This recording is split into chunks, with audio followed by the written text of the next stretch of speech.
Chapter 2. Preparations for the battle. 1 month later. The court was meeting at Valencia Palace in the Ainz kingdom. Gazef stood at attention beside King Ramposa III, who was seated on his throne.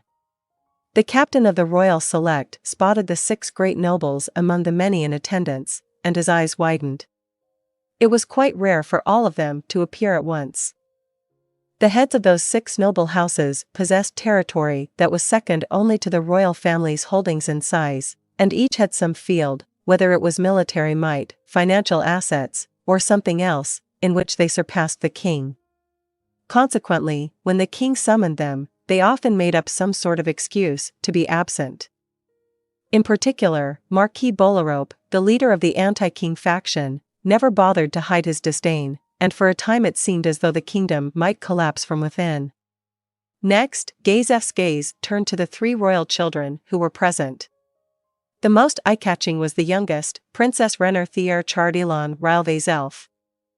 Then came the second prince, who had distinguished himself by working with the king for the people during the demon disturbance, Zanuck Valian Igana Ralvezelf.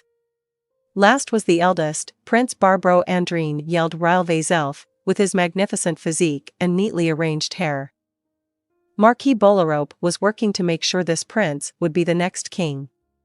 He was probably attending the meeting at his request. With Bolerope of the nobles faction present, the discussion was sure to get stormy. To take his mind off the bleak worry he felt, Gazef observed the other gathering great nobles. Of the 3 nobles who stood in the king's faction, the one who caught Gazef's eye first was the one wearing the most luxurious clothes out of anyone in the court, Marquis Blumrush. He was nearing 40 years of age. The fairly good-looking noble's domain held both gold and mithril mines, and the precious metals they produced were enough to provide their owner with the greatest financial power in the kingdom. But rumor said he was extremely greedy, willing to betray even his family for a single gold coin. In truth, Gazef had heard that he was betraying the kingdom and leaking information to the empire. The only reason such a character was allowed to go unchecked was because, essentially, they couldn't produce any definitive evidence of wrongdoing. If they beheaded Blumrush, a member of the king's faction, without proof, the nobles under him would undoubtedly turn against the king. If he was taking advantage of that fact to sell intelligence to the empire, it wasn't a stretch to call him a truly terrible human being. Next, Gazef's eyes moved to the most youthful of the great nobles, the handsome Marquis Pespia. He had taken the king's eldest daughter as his wife and succeeded his father upon marrying. His ability and personality were still relatively unknown, but his father had been exceptional in both areas, so Gazef felt that young Pespia would eventually grow to be similar. Meanwhile, the eldest of the 6 great nobles was Margrave Urovana. His hair was already completely white, and since he didn't have much left, it looked like he had almost none at all. His arms and trunk were like withered branches, but he undoubtedly still possessed the dignity of someone who had many years of experience.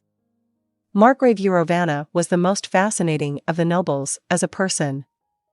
Standing next to those 3 were the attendees from the nobles' faction. First was the central figure of their faction, Marquis Bolerope, who had the most land of any noble. He had numerous scars on his face and was a leader like a warrior. Since he was now in his 50s, his robust body, once trained to eliminate any weakness, was nothing more than a memory of past glory, but the life in his voice and his raptor-like eyes were vestiges of the warrior in him. He was losing against old age as a fighter, but as a commander, he was probably more talented than Gazef, making him a man of unmatched caliber within the kingdom. Next to him was Count Lytton. The fox-like man was a whole notch less impressive compared to the other great nobles, so he was always trying to increase his worth in haphazard ways. If he could expand his own power, the suffering of others didn't concern him, which gave him a rather poor reputation among the other nobles. That was why he attached himself to Marquis Bolerope, to escape the hostility of his peers. The last was a man who currently belonged to the nobles' faction. His blonde hair was slicked back, and he had blue almond-shaped eyes.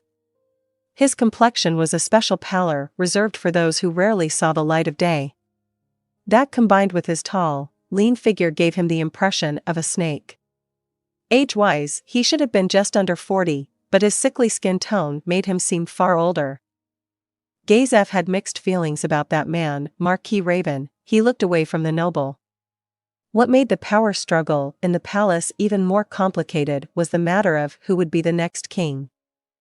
Marquis Bolarope and Count Lytton from the nobles' faction and Margrave Eurovana from the king's faction nominated the eldest prince, Barbaro, while many, regardless of faction, backed Marquis Pespia, husband of the king's eldest daughter. Marquis Raven supported the second prince, Zanuck. Meanwhile, Marquis Blumrush acted as if the whole thing had nothing to do with him. This situation was the reason the king was still keeping the throne warm. He suspected that if he named a successor as things stood, a civil war might break out. Up until recently, Gazef thought it wouldn't make a difference who became king, but now he personally supported Prince Zanuck. Alternatively, he would have accepted the third princess, Renner, though it was a long shot. The kingdom had never been ruled by a queen, so it was probably impossible. "All right, let us begin." The king's tone of voice was just a touch different from the usual. Those with sharp ears had surely already guessed the reason they had been gathered. Those who hadn't caught on earlier assumed serious expressions when they sensed the slight change in atmosphere. A herald came from the Empire. "Read the declaration he brought us." In response to the king's order, the chamberlain standing by next to him read the parchment. Essentially, it read as follows: The Baharuth Empire recognizes Nazarick, the organization led by the King of Darkness, Ainz Ooal Gown, as a country, and the two nations have formed an alliance. Irantal and its environs originally belonged to the King of Darkness, Ainz Ooal Gown, and the Riestai's kingdom is unjustly occupying the land. It must be returned to its rightful owner. If you do not comply, the Empire will assist the King of Darkness, Ainz Ooal Gown, in his invasion of the kingdom to reclaim his territory. This is an act of justice to liberate the land from wrongful rule. The message was just so absurd. Complying could only be deemed insanity. We did look back through the history of the kingdom, but there is no record of an Ainz Ooal Gown occupying the Irantal area, so this claim is naturally invalid. Then it's just some nutcase's nonsense, not even a real accusation, a stirring voice barked. As if they took courage from Marquis Bolarope, who had a history of military achievements, other nobles began to agree. The timing slipped quite a bit, but isn't this just the Empire's annual invasion? They always come up with some excuse. Maybe this time they simply couldn't think of anything, so they dragged out that caster's name. The King of Darkness is quite a title. I'd like to get a look at this guy. Some chuckles went up in response to Count Lytton's comments. It had originated among his followers.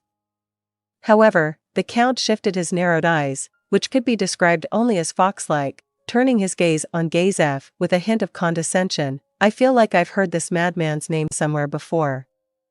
Am I wrong, Captain Stronov? It's the name of the caster who rescued me on the outskirts of Irantal when I was there." Count Lytton broke into a sinister smile and said in an icy voice, "I see, so he must have saved you because he thought you were one of his people." Nobles here and there suppressed their laughter. No one admonished the slight. Gazef was born a commoner, so most of the nobles' faction hated him. The king might have spoken up if the insult had originated from someone in his faction, but as Count Lytton was from the opposing faction, he could only furrow his brow. "Don't you think, then, that it was the Empire that burned the farming villages near Irantal? It seems like you thought it was the theocracy, Captain. And the one who rescued you was Gown, right? Couldn't he have been in cahoots with the Empire?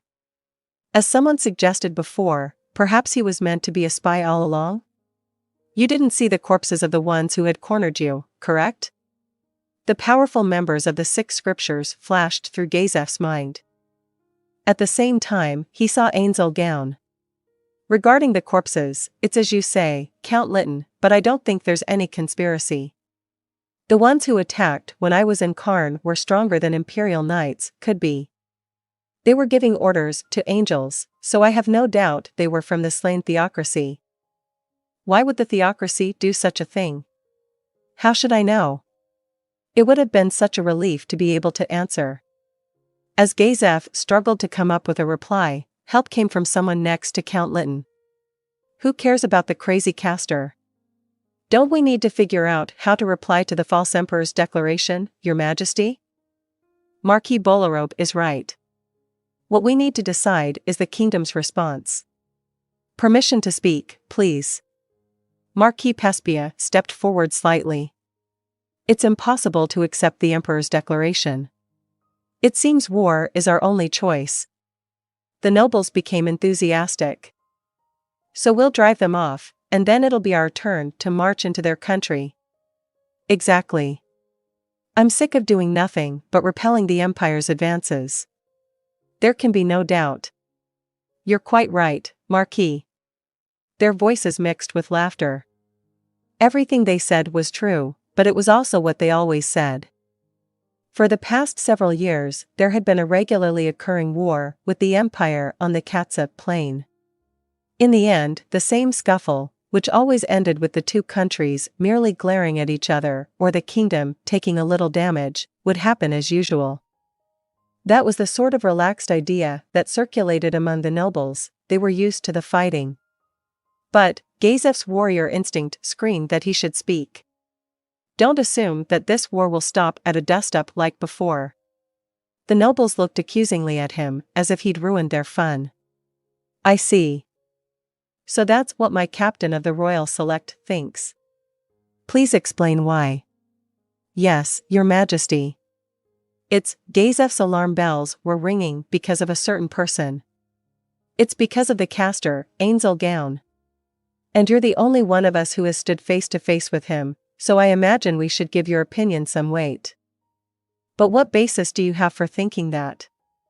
Gazef was lost for words. He didn't have a good answer. It was simply what his warrior intuition was telling him, that making a poor judgment about this war was dangerous. My king. Couldn't we give Irantal to the empire, no, to the caster? After a moment of silence, the insults started flying. Are you a coward? For shame. It was the king's faction shouting him down. You're so indebted to His Royal Majesty, yet you would surrender his territory? Since when is that imitation emperor your master? What's more, you haven't even answered His Majesty's question. Of course, Gazef could say nothing in response to those jeers. He would have thought the same were their positions reversed. That's enough. It was the king who gave him a hand. But Your Majesty. You're angry for my sake, and for that I'm grateful. But I would like you to remember that our captain is not the sort of man who would betray me. He has thrown himself into danger for me many times before. I can't believe he would propose something that would work to my disadvantage. The nobles who had shouted at Gazef bowed their heads to the king. Then the king continued, addressing Gazef. Captain, you're my right-hand man, and I trust you. But I can't do that, even if it's your suggestion. Handing over territory without a fight isn't something a ruler can do. Besides, it would be unforgivable to do that to the people who live in the area. It would break the people's peace. Getting all the people out of the territory would be a nightmare. Even if it were possible, they wouldn't be able to provide them the same standard of living they enjoyed before. The end result would be forcing them to live in harsh conditions. You're right, Your Majesty. Please forgive me for that foolish remark. Gazef bowed his head. A foolish noble, someone who treated the people of the land only as tools to produce wealth, would never have said something like that. It was precisely because the king had so much compassion that Gazef was devoted to him. He recalled what he had said to his vice-captain 6 months ago when they went to Karn. Didn't you ever hope? Hope that a noble would appear in your hour of need? That someone with power would come and save you? Let's show him that there are people out there who will risk their lives despite the danger, that there are strong who will protect the weak. The Gazef who participated in the royal tournament wouldn't have been able to say that. Back then, he agreed with his vice-captain's view. There weren't any nobles who would put their lives on the line for peasants. But then Gazef began serving the king up close, and for the first time, he saw that there were nobles like that. The only problem was they were powerless. Sadly, many lives had slipped through his fingers. And there were many times that silly aristocratic pride had caused issues. Still, the man he served never became rotten. The king constantly labored to build a country that made life easier for the people. Gazef was proud of King Ramposa III. If he wasn't, perhaps he would have taken up Jerknev's offer that time and switched sides on the battlefield. That's how he felt, but dark clouds massed in his mind. The king's statement was true, and just that wasn't the issue. The king had always been the kind of compassionate person who treated his subjects as people. But Gazef knew there was another reason the king was using such powerful words. After the demon disturbance, the power balance between the factions had shifted greatly. The kingdom was split into two factions in a power struggle, the king's faction and the nobles' faction. They had long been neck and neck, but now the king's faction had expanded, and the nobles' faction had shrunk. Since the king led the way in driving off Jaldabaoth, he'd given the impression that he was a strong ruler, and many nobles switched sides and began supporting him. He couldn't very well show weakness now. But I don't think the captain is wrong, per se. After all, we can avoid a war by simply turning over a single city. Preemptively shielding his subjects from suffering is also a king's job. Wouldn't a true king tear himself apart before bringing his subjects sorrow? The one commenting belonged to the nobles' faction. There were a lot of high-minded ideas bandied about, but most likely he was interested only in chipping away at the king's domain. Someone from the king's faction immediately retorted, "That land is controlled directly by the king. If you want to give land to the enemy, give your own." That sparked its own reaction. "What are you talking about? The Empire is demanding the area around Irantal. What would we achieve by giving away my land way off in some other direction? Think for a moment before you speak." As a result of the king's faction growing more powerful, the nobles' faction had grown weaker. In order to remedy that, their attempts to hinder the king had increased. That was the cause of another one of Gazef's anxieties. Because the balance between the factions had shifted, the efforts to chip away at the king's power had grown. The kingdom was liable to break apart in conflict. And that's why the king was appealing to his strength, to not allow his opposition any chance to revolt. There was nothing wrong with that, but wasn't it incredibly dangerous for anyone who wasn't allowed to show any weakness? Gazef was lost in thought until he was brought back to his senses by the intense gazes from some nobles in the king's faction. Their eyes questioned whether he might have defected to the nobles' faction, since he had proposed giving away the king's land. They stared with disapproval. "Have you forgotten all that you owe the king, commoner? All you need to do is ask the king to swap the Irantal area for your land. Then you could give it away. Do you think it's so easy to trade land? Fool. You're the fool." The childish squabble immediately drew the whole meeting into a clamor. In the past, any debate would have ended in a draw. But the king's faction's voices grew louder, and the nobles' faction's voices grew fainter. Before, the king might have stopped this himself, but it didn't seem like he was going to this time, because the king's faction's voices were louder, of course. Anyone would find it hard to call a halt to a situation where they stood to gain. Plus, there was also the matter of the pent-up discontent. "Seems like he's being fed sweet poison." Gazef sensed the cold, dark will harbored in the eyes of the nobles' faction members, and it sent a chill up his spine. This was all because of Jaldabaoth's attack. Under the circumstances, having the king lead the charge was the best possible move at the time. If it weren't for that, the line would have collapsed, and the adventurers would have been wiped out. They would have lost the blue roses, leaving the kingdom in the direst of straits. But looking at the current situation, Gazef had to wonder if there had been a better option they could have chosen. How would this court meeting have gone if the factions had been on equal footing? I don't know. But what'll happen if we lose the battle with the Empire? Will someone argue we should resist to the end? Or maybe they won't? It's possible the king's faction will abruptly lose power, while the nobles' faction will gain, but does that mean the balance will be restored? Or will it collapse? Will a war that rips the kingdom in two break out? Are we going to be all right? He had the awful feeling that they were being manipulated. Even though it seemed as though they were making their own decisions, maybe they were being strung along somehow. Could Sir Gown have planned all this, from the very first time I met him? No, I'd like to think that can't be true. We only talked briefly, but I didn't get that feeling from him. Though the caster Ainz Ooal Gown had become his enemy, Gazef didn't have a bad enough impression of him to address him without the sir. He might actually be a peaceful RUL. I can't be thinking disloyal things like that. Can we bring the shouting match to an end about now?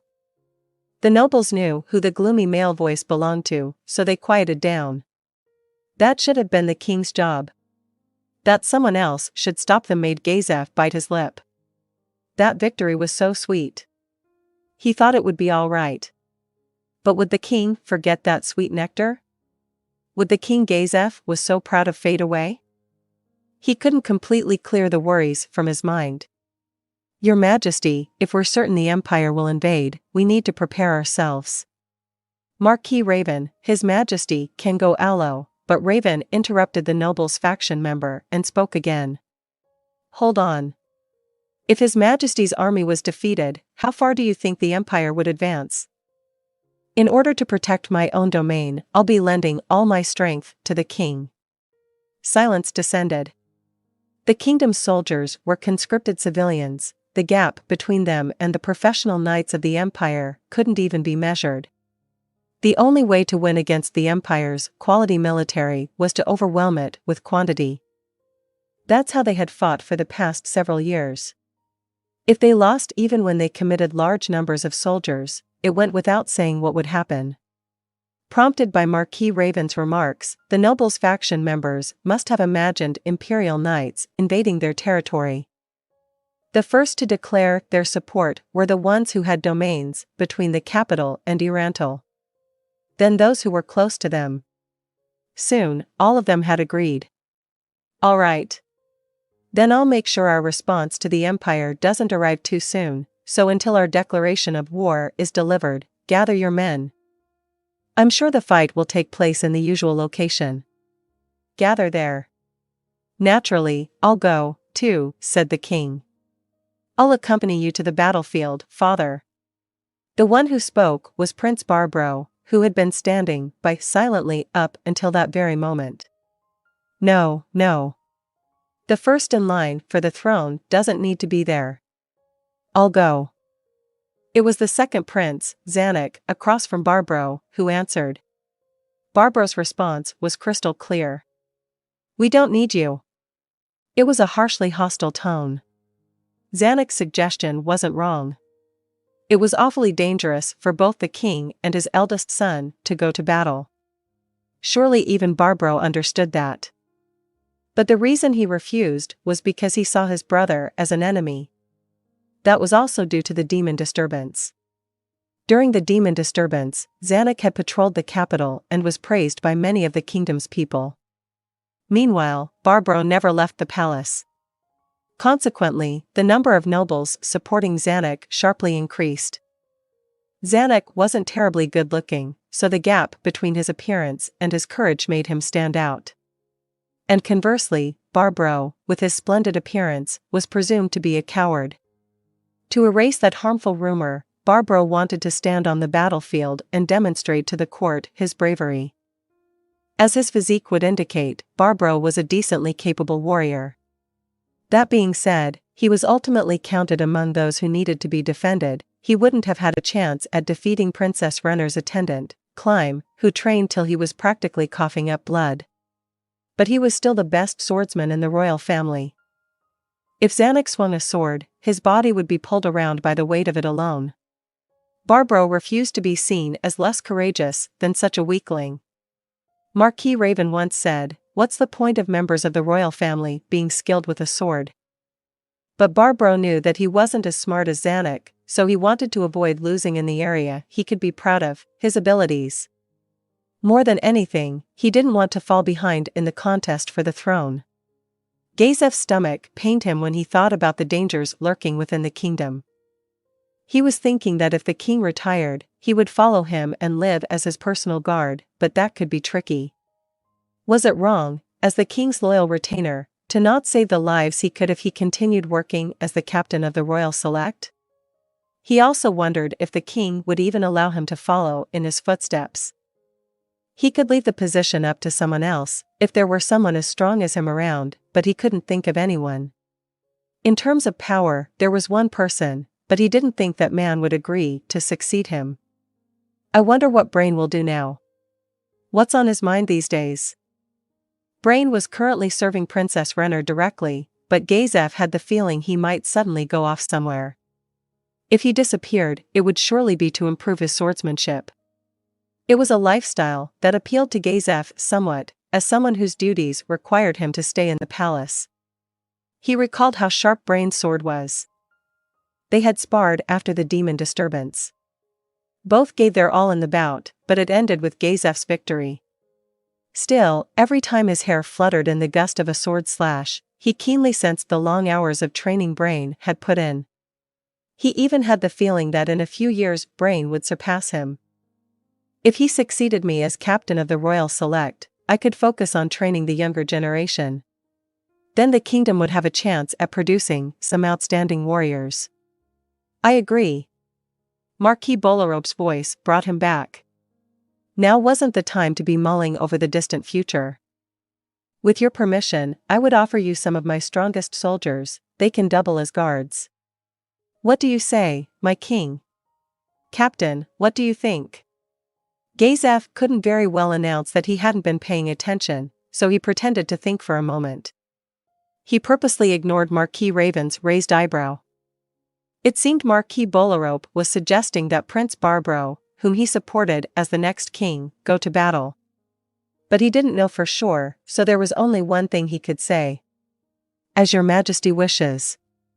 The king nodded deeply, and Gazef felt somewhat guilty. I see. That's fine. Then you can come, too. Yes, your majesty. I'll cut off that fake emperor's head, father, you'll see. Hearing Barbro's energetic response, Gazef prayed the busy days to come would send his worries out the window. Marquis Raven was one of the 6 great nobles, and more adept than anyone when it came to politics. Some might assume the office where he shrewdly exercised his abilities would be gorgeous, but in reality, that wasn't the case. Most people would no doubt be surprised to learn that many of the decisions that plotted the course of the kingdom were made in such a cramped little room. All the walls had bookshelves, lined with neatly organized books and labeled parchments, a testament to their owner's character. But that wasn't why the room appeared small. Well, it was certainly one reason, but the biggest factor was hidden from view. Marquis Raven's residence was built in brick with stucco coating, like most nobles' mansions. Then what was special about the office? It was like any other room in the building. Except that it was surrounded by a layer of copper plate built into the walls to prevent eavesdropping, surveillance, or targeting. The room had no windows, so it felt rather cramped, but in a cost-performance sense, it was big enough for his purposes, so he had to make do. Having returned from the palace, Marquis Raven went straight over to the only chair in the room, sat behind his massive desk, then dropped roughly into it. It was the careless way someone who was utterly exhausted would sit. Then, he covered his face. No one who saw him would think he was the most powerful, great noble. He looked much more like a tired middle-aged man. When his blonde bangs drooped slightly, he pushed them out of his face. Raven leaned back in his chair and grimaced. Perhaps because he had relaxed a bit, the stress that had built up during the court meeting came bubbling up as anger. It easily hit critical mass and became a roar that echoed into the void. They're all idiots. Not a single one of them understood the situation. Or if they did and they were allowing events to continue this way, that made them terrible conspirators. The kingdom was actually quite cornered. Due to the empire's frequent harassment, all sorts of dangers were gradually piling up, as exemplified by the looming food shortage. The only reason the massive cracks weren't visible yet was because the nobles were convinced that they had to endure only until they drove away the other faction. The empire could field professional warriors, knights, but the kingdom had nothing like that. In order to resist the empire's invasion, they needed to round up ordinary folks and create an army of conscripts. Consequently, that left the villages short-handed for a season. The empire understood that, naturally bringing them to target the harvest season. It went without saying what a problem it was to have male workhands absent from the fields during the busiest season. Some probably thought the answer was to simply stop recruiting so many commoners.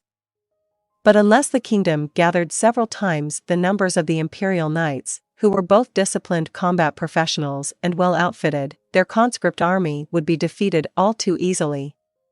Actually, there was one time the kingdom suffered greatly because it didn't draft enough men. At the time, Gazaf led a successful counterattack that managed to take out 2 of the previous 4, so the fight ended with both sides hurt. Still, it could probably be counted as the kingdom's defeat, considering the resulting drop in its national power on top of all the lives lost. And yet, that trash is betraying us. Those other idiots are consumed in a power struggle. And these morons are sowing discord. Marquis Blumrush, one of the 6 great nobles, was betraying the kingdom and selling intelligence to the empire. Nobles were fighting among themselves in the king's and nobles' factions. The princes were competing for succession. Marquis Raven let out all his resentment as he pounded his desk. And then, there's the king. He's no fool, and I know he isn't acting in his own interests, but how thoughtless can he be? If he doesn't turn over the throne soon, the fighting will only worsen. Princess Renner created this advantage for the king's faction, so he should have passed his authority to the next generation and been done with it. The one who suggested that the king should join the battle during the demon disturbance had been the Golden Princess, Renner. As a result, the influence of the king's faction dramatically increased. If the king had abdicated in favor of Prince Zanuck right then, it probably would have gone smoothly, but this is all because he took pity on his eldest. I empathize, but what's important here? Isn't there anyone with a brain who can do a little thinking? Actually, those people existed, but most of them were already in Marquis Raven's faction. Instead of gathering all of them on his side, he wished he had strategically placed them in the other faction to manipulate it from within. Not only did he regret his past self's mistake, he practically ripped his hair out at the fact that there didn't seem to be any smart nobles in the opposition. They're all so weak. He held, thinking of the nobles no more intelligent than goblins who could see only the food dangling in front of their eyes. But, what should I do? Think. Breathing raggedly, he racked his brain. He had to think of a way to keep the kingdom going despite the ordeals that were sure to continue. First, the upcoming war with the empire is a significant risk. Ainz Ooal Gown is said to be quite powerful. We should assume we'll take at least 10,000 losses and think about where to go from there. At the same time, we need to get the next king into power. He organized his thoughts by saying them aloud.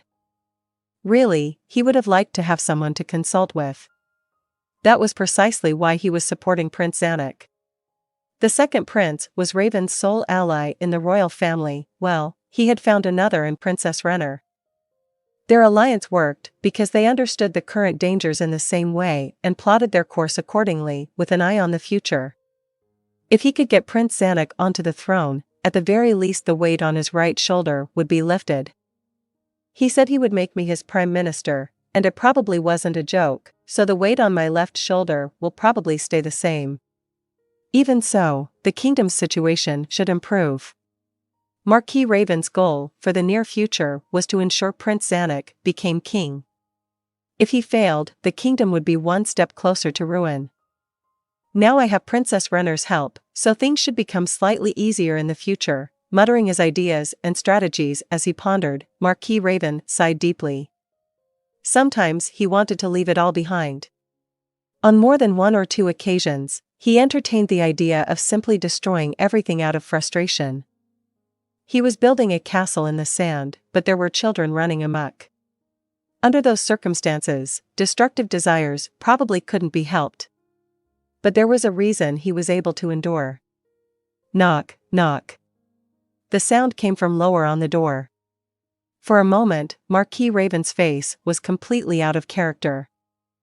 It was almost like his expression had melted, the corners of his eyes lowered and his lips relaxed. That won't do. Can't be looking like that.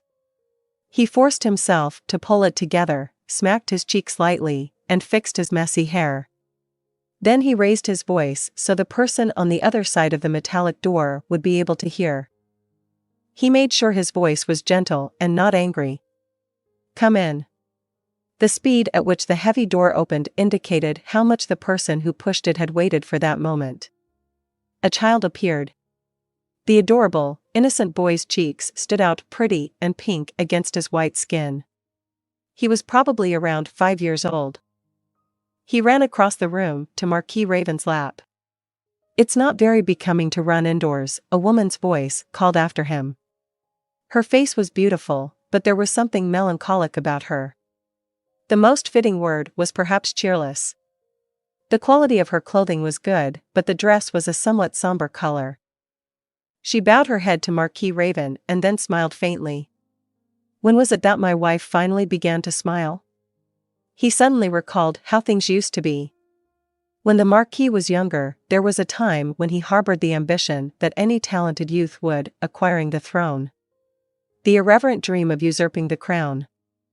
To a young Marquis who was confident in his quick wits, that was what he considered the most appropriate life goal. He devoted himself to his ambitions. He expanded his influence, collected wealth, made connections, defeated his political rivals. Taking a wife had been merely another means to an end. If being married would increase his standing, he didn't care what sort of woman became his bride. In the end, it was a beautiful yet cheerless person who came to him, but he didn't mind. The important thing was the connection to her parents. Their life as a married couple was normal. Rather, it was Marquis Raven's personal idea of normal. When he married her, he paid her the attention he would give any other tool, but there was no love at all. Then something had changed him.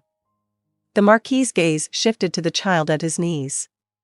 When he had first heard they were having a baby, all he felt was that it would be but one more tool. But when the newborn squeezed his finger, something inside him broke. The baby reminded him less of a squishy miniature human and more of a monkey.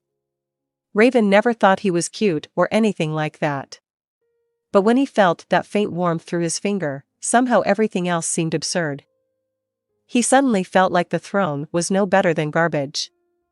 At some point, without his realizing it, the man who had once burned with ambition was dead.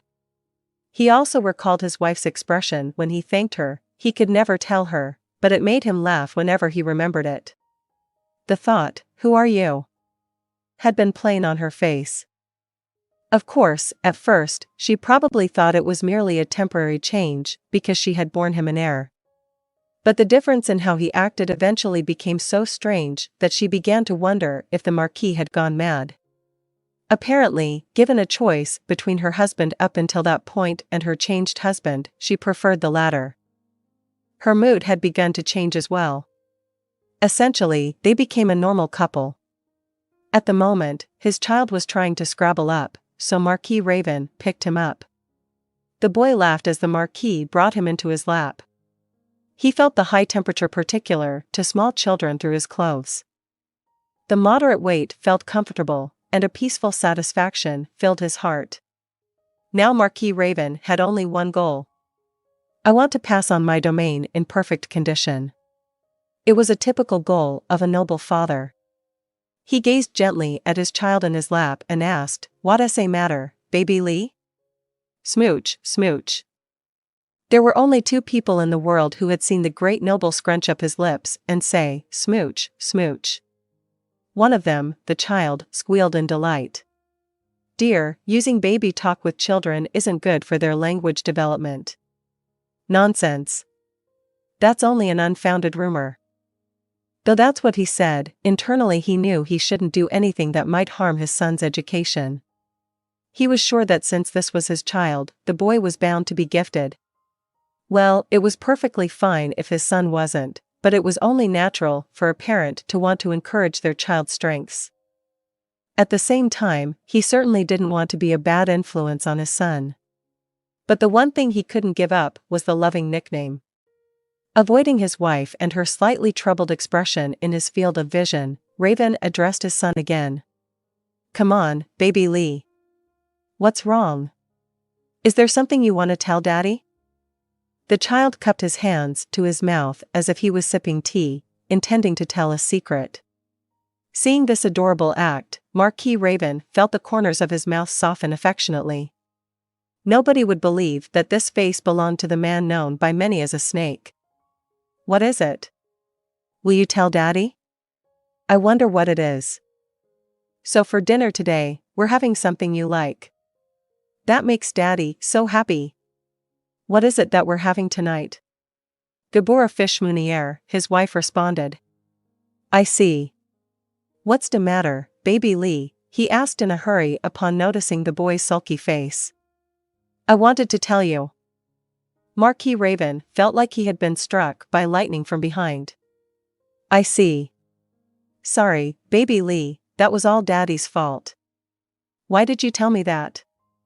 In response to his furrowed brow and question, his wife put a hand over her face. The gesture seemed to say, "What am I going to do with you? Baby Lee, will you tell me, then?" The pouting boy turned his head away. In response, Marquis Raven put on a violently shocked face full of such despair it seemed like he might choose death. "Sorry, baby Lee. Daddy's a dummy and already forgot." "Could you tell me?" From the way the boy was peeking at him, he could tell it would take only a little more coaxing. "Can you tell Daddy?" "I might cry." "Okay, it's your favorite fish. Daddy's so happy." He smothered his boy's pink cheeks with kisses. It must have tickled, because the child giggled innocently. "Okay. Let's go eat. The meal has not been prepared yet." After all the build-up, it was a bit of a disappointment, and he looked discontent. It would be simple to tell the cook to hurry it up, but preparing a meal involved various steps and doing things in order with the correct pacing. The cook couldn't make an excellent meal for him if he threw off that rhythm out of pure selfishness. Dissatisfied though he was, he didn't give any orders. He wanted to feed his son food at its best. "All right, your father is busy working. Let's be on our way." "Okay." Marquis Raven couldn't hide how lonely he felt when the boy's energetic voice rang out. "Hold it right there. I finished my work already." "Really?" "Yes. Don't worry. It's already done." "Is that true? You're not just putting it off until tomorrow?" Though his wife's eyes were icy, he didn't move to put the boy down. On the contrary, he squeezed his son tight. He felt the child's body heat, so warm. "I was getting bogged down anyway. There's nothing left that needs to be done today." It wasn't just an excuse. It was true he didn't have any pressing matters that needed attending. Perhaps his wife sensed that. She nodded a few times. "I see. It seems like things have been rough." "They are. I don't need any more manual laborers, just brains." "What about my younger brother?" "He's quite the brilliant fellow, but he's busy taking care of your home estate, isn't he? I couldn't call him here and put him to work." "Is there anyone else you can think of who could help out?" He'd asked her this over, and the response was always the same: there weren't any nobles who could handle things with skill comparable to Raven. If there were, he wouldn't be struggling so much. His only other option was to comb through the people. If they had a national education program like the Empire's, things may have been different, but without that, it was painstaking to search out hidden genius. All he could do was follow up on rumors of exceptionally bright individuals, then negotiate with the master of the domain they resided in. How much time and effort would that take? As he was sitting there disappointed, his son in his lap piped up to say he had an idea. "I know, Daddy. I'll help you with your work." "Thanks, baby Lee. I love you so much." The cute remark brought another flurry of kisses to the boy's cheeks. This time was sheer bliss for the Marquis. These moments allowed him to relax and forget the demands of his day-to-day tasks. He wouldn't hesitate to give his life to protect it. 2 months after the Empire's declaration, it was the season of white breaths. In villages around the kingdom, the people had transitioned from outdoor to indoor work, and there weren't many out and about. Not many of them were busy during these months. That was true for adventurers as well, even if it seemed like they worked year-round without taking time off. Occasionally a starving magical beast would appear in a village or a sudden job would come in, but in general, there were not many requests. Searching for uncharted ruins or exploring secluded regions was too dangerous at this time of year, too. That made it the adventurers' off-season. They put their efforts into training, leisure, or side jobs. But in Fortress City Ainz Ooal, things were different. It was filled with a heated confusion. That said, it wasn't occupied by the same hustle and bustle as other cities in the kingdom. The excitement was born not of liveliness, but a different emotion. The source was the outermost of Ainz Ooal's 3 walls. Countless people had gathered there. Most of them didn't look very impressive. The majority were probably commoners. But their numbers were astounding. There had to be 250,000 people. It wasn't as if Ainz Ooal always had that many residents. Certainly, as a city that stood on land where 3 countries met, there was a lot of traffic, goods, people, money, and all variety of other things were coming and going. A city like that inevitably grew. Even so, 250,000 in a single district was unrealistic. Why were so many people gathering there? Watching some of the young people provided a simple explanation. Many of them were training with bladeless spears. Outfitted with dented steel armor and shields, they practiced thrusting into wooden and straw targets. They were training for war. Yes, the people gathered there, 250,000 of the kingdom's subjects, were conscripts for the war against the Empire. Energetic cries overlapped in the air. Of course, there weren't many who shouted eagerly. Most were frightened of the upcoming deadly battle and felt compelled to train by the knowledge that they wouldn't make it home alive if they didn't. But not everyone was taking the exercises seriously. War with the Empire happened every year. That left many people feeling despondent. Lacking any motivation, one person was simply lying on the cobblestones in an inconspicuous corner. The gloomy man next to him was complaining. Another had curled up, hugging his knees. There were more of that sort in the older age brackets. These soldiers had no fighting spirit, their only wish was to make it home alive. That was the reality of the kingdom's army. But what could be done? They had been ordered to come, robbed of their time, and forced to participate in a fight to the death that entailed very little reward. Even if they made it back alive, the instability in their basic lifestyle would continue to grow due to the time they lost. It was like a rope tightening around their necks. Surviving meant only that they were destined for a slower death. A wagon drove past the soldiers. The cargo bed bulged with a huge amount of foodstuffs. Common sense would say accommodating 3% of the kingdom's entire population in one city and supplying them was practically impossible, but Ainz Ooal was the forwardmost base in the fight against the Empire and the place where the kingdom's troops were being mustered. The conflict with the Empire had been repeated so many times that making preparations for 250,000 people had become laughably routine. The food storehouse was massive. It was probably the largest building in the city. There was a constant stream of supplies being carted out. The lethargic people eyed the wagon with fear, as if they were watching a god of death drift past. That was the mood that possessed those who knew what was about to happen. Transporting so much food could mean only one thing. War with the Empire was near. Ainz Ooal, within the innermost wall. The mansion of Mayor Panasolii Grausde Rettenmeier stood in a central location. It was a splendid residence, worthy of someone with the mayor's status, but it was several grades inferior when compared to the building next door. That was the city's magnificent, honored guest house. It was opened only when the king or an equally important personage visited.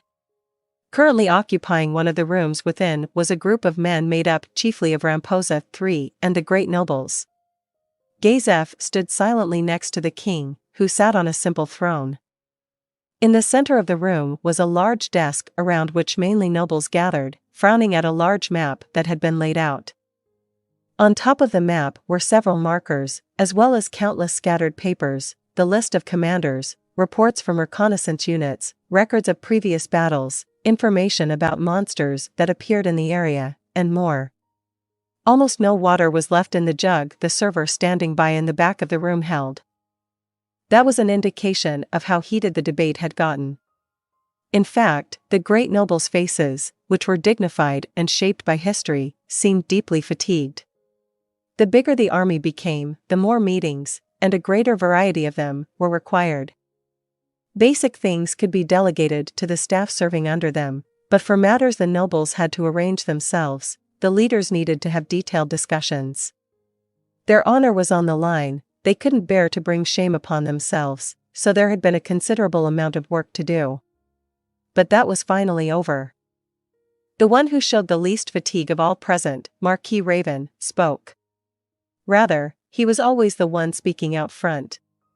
They may have called him a bat that flitted from one side to the other, but no one doubted his intelligence.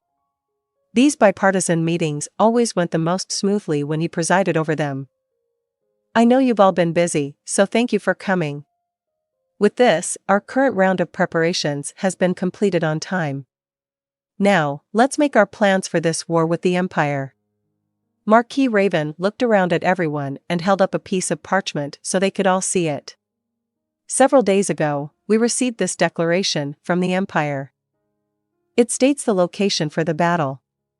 Specifying a location for battles was something opposing groups from the same race sometimes agreed to, since sites of battles had the potential to end up as cursed ground where undead would spawn. When both armies agreed, the contest for superiority would be held in a place neither country found problematic. Of course, it was true not all wars went that way. On the contrary, those sorts of arrangements were rarer than not, but the kingdom and the empire had been agreeing on the site of their battles for several years. It was the result of both countries seeing eye to eye on a common issue. Unless they coordinated, any new territory they fought at and won could have undead spawning nearby, which was a serious issue. Even if they somehow managed to defend against the undead, the land itself could be cursed, making the whole endeavor pointless. Relieved sighs could be heard around the room upon Marquis Raven's announcement. They could now treat the coming war as an extension of the past wars, since the same procedures were being followed. So the battlefield is, don't make a fuss about it, Marquis Raven. It's the same place as every year, isn't it? Where else could it even be? Yes, Marquis Bolarope. As you say, it's the same place as previous years. The foggy, cursed land of the Katsa Plain, the northwestern part. Since they chose the same place as usual, do you think their plan of attack will be the same as well? Some were probably thinking that these arrangements were proof that despite the declaration about the caster Ainz Ooal Gown's country, the Empire's real motive behind that nonsense was to simply create a casus belli. If that was all, Gazef might have agreed. But Marquis Raven shook his head. Sorry, Marquis Blumrush. Things likely aren't that simple. We've received reports that the Empire has mobilized quite a large number of soldiers. I had my former Orichalcum-ranked adventurer team investigate, and while they weren't sure about the exact numbers of soldiers, they counted coats of arms for 6 corps. 6? The room was overcome with exclamations. The Imperial Knights had a total of 8 corps, and the most that had ever participated in previous wars was 4. But this time they would be deploying 1.5 times that amount. Are they serious? One noble asked with an anxious look on his face. 6 corps meant 60,000 men. The kingdom had 250,000, giving them the overwhelming numerical advantage. In terms of individual fighting power, however, the kingdom couldn't hold a candle to the empire. I don't know, but we should probably consider it something different from the simple single clashes of past years. Up until now, the war generally consisted of 200,000 against 40,000. The empire would charge, and the kingdom would react. That was it. The empire's goal was to slowly exhaust the kingdom in the long term, and forcing them to exhaust their provisions was one part of that. If that was their aim this time as well, they wouldn't have needed to mobilize 60,000. In other words, they had some other objective. It would be a mistake to treat this the same as their past fights. That was how Marquis Raven saw it. It was a good idea to increase our numbers this time. Unfortunately, the increased manpower also created the headache of increased war expenses. In past years, the Empire had timed their attack to coincide with the harvest season, but this year it was winter, so there were additional costs involved, such as procuring firewood. The king was supposed to cover those costs, so if the king's faction hadn't gained more influence recently, they wouldn't have been able to gather enough contributions, and his power would have dropped significantly. But, Marquis Raven, don't you think they could just be mobilizing more soldiers than usual to maintain face in front of their ally, that caster who calls himself a king? The Empire took the lead in declaring war on us. If they didn't mobilize a large army and actually fight us, it wouldn't be good for appearances. I think there's certainly a chance that is the case. Also, we haven't received any word from Ainz Ooal Gown. It's possible that this is entirely the Empire's initiative and Ainz Ooal Gown has gotten involved somehow. It could even be against his will. If that was the case, Gazef would be extremely happy, personally speaking. What a relief it would be to not have that great caster as an enemy. But that line of thinking was too optimistic. Gazef had kept his mouth shut until this point, but now he spoke. May I say something? Go ahead. Having received the king's permission, Gazef stated the worry on his mind. I don't think that theory is very likely. Given the letter we received from the slain theocracy, I just can't imagine this being a superficial political move. All the nobles looked annoyed. The area around Irantal was of interest to 3 countries, so whenever the empire and the kingdom had their scuffle, the theocracy would declare war as well. The notices they sent always claimed that the Irantal area formerly belonged to the theocracy and that the kingdom was unjustly occupying it. Every year, the theocracy demanded the kingdom return the land to its rightful owner and said it was a shame the empire and the kingdom were up in arms over a right that wasn't even theirs to fight over. Both countries wanted to tell the theocracy to stay out of it, but since the theocracy had never actually mobilized any forces, they interpreted those letters as nothing but talk. But the latest one was quite different. The theocracy has no records on these matters, so it is difficult to determine, but if Ainz Ooal Gown truly once ruled those lands, then we recognize the validity of his claims. That was the content of the letter that had been delivered to the kingdom. To the nobles, it was a preposterous, infuriating statement that deserved a curt response of, "Don't butt in and spout this irresponsible nonsense." But of course, some of them grasped the real meaning contained within the message. They understood well enough. The slain theocracy statement implied their diplomatic position: we have no intention of antagonizing Ainz Ooal Gown. That meant one of the 3 most powerful countries in the region was concerned about taking on a single caster. Well, that made sense. Gazef continued his line of thought. A squad from the 6 scriptures was handily wiped out. I'm not saying Ainz Ooal Gown did it on his own, but the slain theocracy probably doesn't want to make an enemy of someone who wields that much power. If this conflict really is entirely the Empire's ploy and Ainz Ooal Gown only happened to be involved, I don't think the theocracy would make such a statement. What can one caster do anyway? We number 250,000. Count Lytton cracked a derisive smile and laughed at Gazef's caution. Gazef kept himself from furrowing his brow. That caster was immensely powerful, and the role he could play was astoundingly major. But at the same time, he understood what Count Lytton was saying. If he didn't know better, he would have thought the same thing. For example, the Empire had Flutter Paradine, a great caster whose name was known far and wide. He was said to be able to use 5th or perhaps even 6th tier magic, but no one knew the details. That was because Flutter had never participated in battle against the kingdom, so his magic had never wreaked havoc on their army. Furthermore, though everyone knew 6th tier was awesome, it was simply reality that they didn't grasp exactly what that meant. That was true even for the captain of the Royal Select, who had been through a great many battles. To someone who wasn't a caster but a noble who knew of magic only academically, it must have been even harder to fathom. In fact, many kingdom nobles were of the opinion that Flutter wasn't such a big deal. They thought the Empire hyped him up for appearances. The tendency to think that way was especially prevalent among higher-ranking nobles who didn't have much contact with adventurers or other occupations that used magic. Count Lytton must have been one of those. It was clear he considered casters a type of commonplace magician. Of course, the priests he ended up calling when he was sick or injured were somehow different. I don't think we should feel safe in mere numbers. If this caster used a flying spell and an area of effect attack, we would be in deep trouble. It would also be a problem to be hit with long-range attack spells.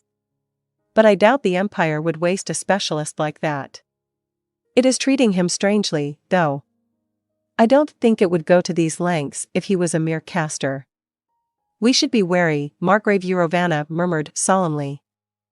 His hair was already completely white, and his face was covered in wrinkles, but it still definitely held the particular dignity of a person with many years of experience. His age was part of the reason, but each word he said carried a weight that Count Lytton's had not, and even Lytton himself had to nod in agreement, albeit reluctantly. But there was someone who had a rebuttal, and that was Marquis Bollerope. Who's Ainz Ooal Gown anyway? Like Lytton said, what can he do on his own? If he comes flying through the sky, shoot him down with arrows. If he attacks at range, we'll do the same. What can one measly caster do? Casters only change the course of an entire battle in stories. With all due respect, some of the bard's heroic sagas are true. Apparently, you haven't heard, Captain, but flashy stories get people's attention. When bards are busy exaggerating, sooner or later, the story becomes something that is far from the truth. And stories are apt to change in major ways when passed from teller to teller besides. But if we prepared with a unit of casters who can cast Fireball, is it possible to round up a big group of people who can use Fireball, Captain? I doubt it. Fireball was a Tier 3 spell. Even the Empire, with its Magic Academy, would probably have difficulty gathering a large number of casters who could use that. Then isn't that your answer? Magic is just one weapon. No matter how powerful he is, this caster won't be able to change the course of the battle on his own. You're a good example yourself, STR, Captain Stranoff. No one can defeat you in a duel, but neither can you make short work of an army tens of thousands strong. What Marquis Bollerope was saying was true. Gazef couldn't find anything to argue against. Moreover, Gazef had heard doubtful tales of 10,000 soldiers getting killed with a single spell only in stories. Even the old woman Legrit Belzu-Kaurau, one of the 13 heroes, didn't have that much power. But Gazef was still worried. Isn't he just speaking from ignorance if he doesn't actually know any amazing casters? What about dragons? Marquis Blumrush. The caster is a human, I presume? Why do you bring up dragons? I was just thinking, since one of them could take an entire human army, there's no point in bringing up dragons when we're talking about humans. Your premise is wrong in the first place. What are you thinking? Being so frightened of a single caster, Marquis Bollerope glared in Gazef's direction, jumping at his shadow. Shouldn't you be ashamed, as a noble of the kingdom? Though, I do understand your worries, Captain. We should probably assume this Ainz Ooal Gown's individual fighting power is equal to 5,000 men. 5,000? Count Lytton's eyes grew large. 5,001. Isn't that a bit of an overestimation? Surely half that amount is fine. I'm assuming that the captain is equal to 1,000 men. If the captain is on guard against this enemy, 5 times that amount makes sense, because I trust the captain's eye. Thank you. I wonder if Ainz Ooal Gown's combat ability is really equal to only 5,000, but assessing it as anything higher seems unlikely. It's better to thank the man and keep him happy. With those thoughts, Gazef bowed to Bolarope. Can I say something? Prince Barbro, who had been silent up until now, spoke. There's something that has been on my mind for a while. Couldn't we send adventurers to war? They're working in the kingdom, so it should be a simple matter of drafting them as royal subjects. Why are we still not allowed to pull them into battle? There isn't any law against it. The great nobles exchanged looks. As overseers of their domains, they knew how valuable adventurers were. That's why they didn't think in the way Barbro did. Gazef felt that the king was at fault for this remark. If he had given Barbro a domain and had him run it, this question would never have come up. Marquis Raven cleared his throat. Prince.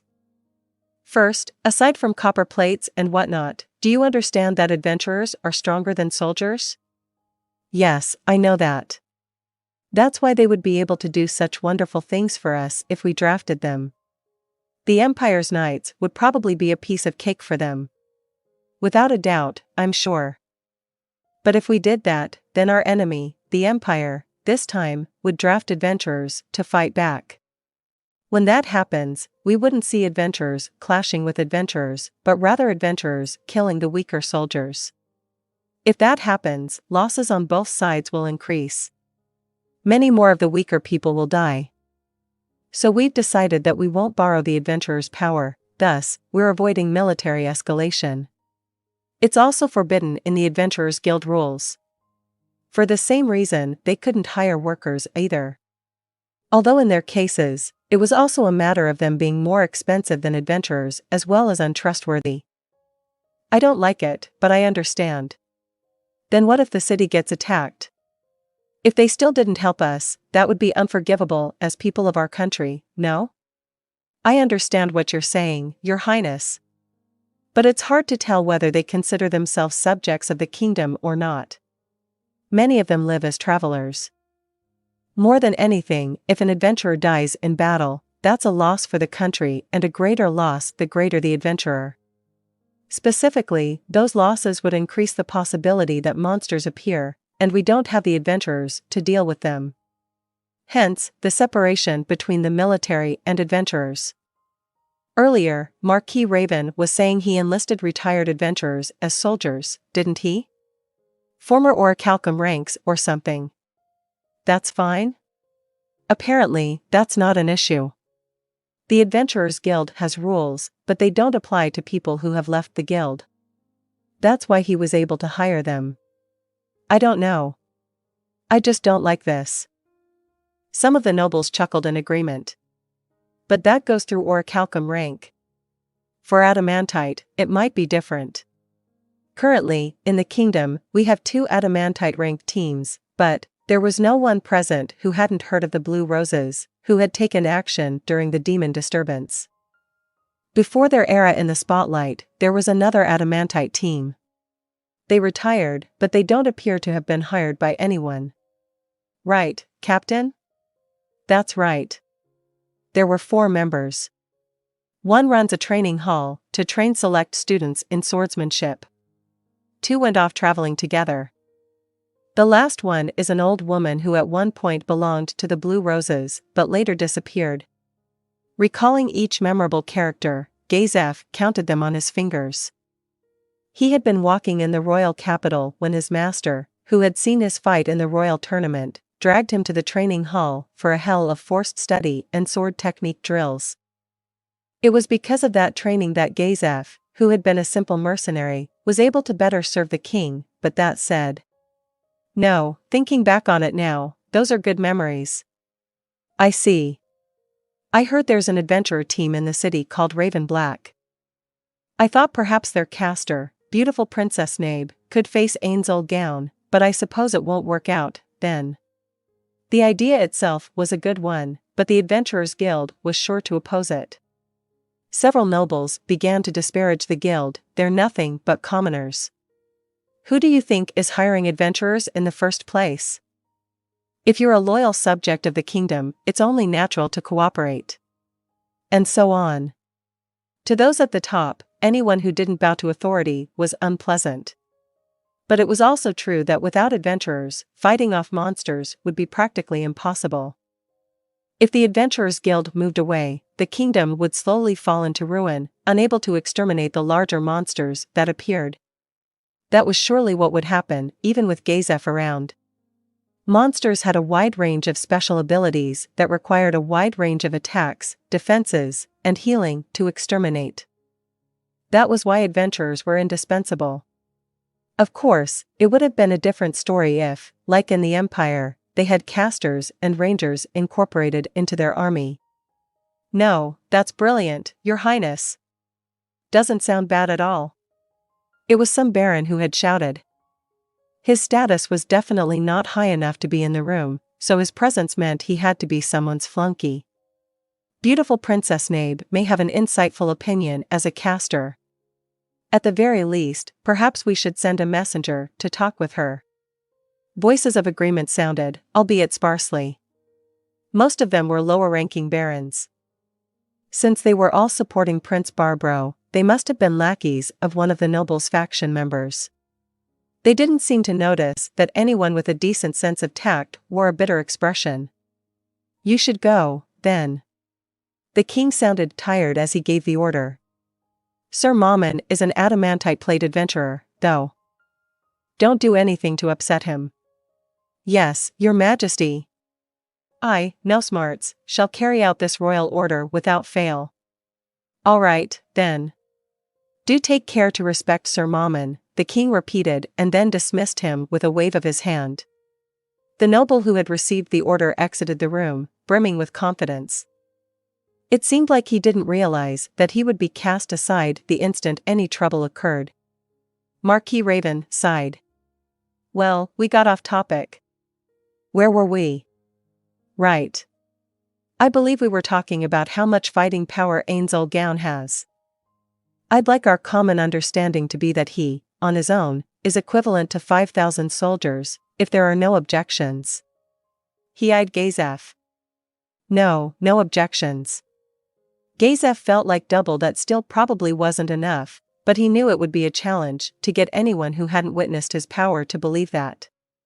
All right. Then can everyone send their troops to the area of Katsa Plain as specified by the Empire? Each noble gave their assent as Raven looked at them in turn.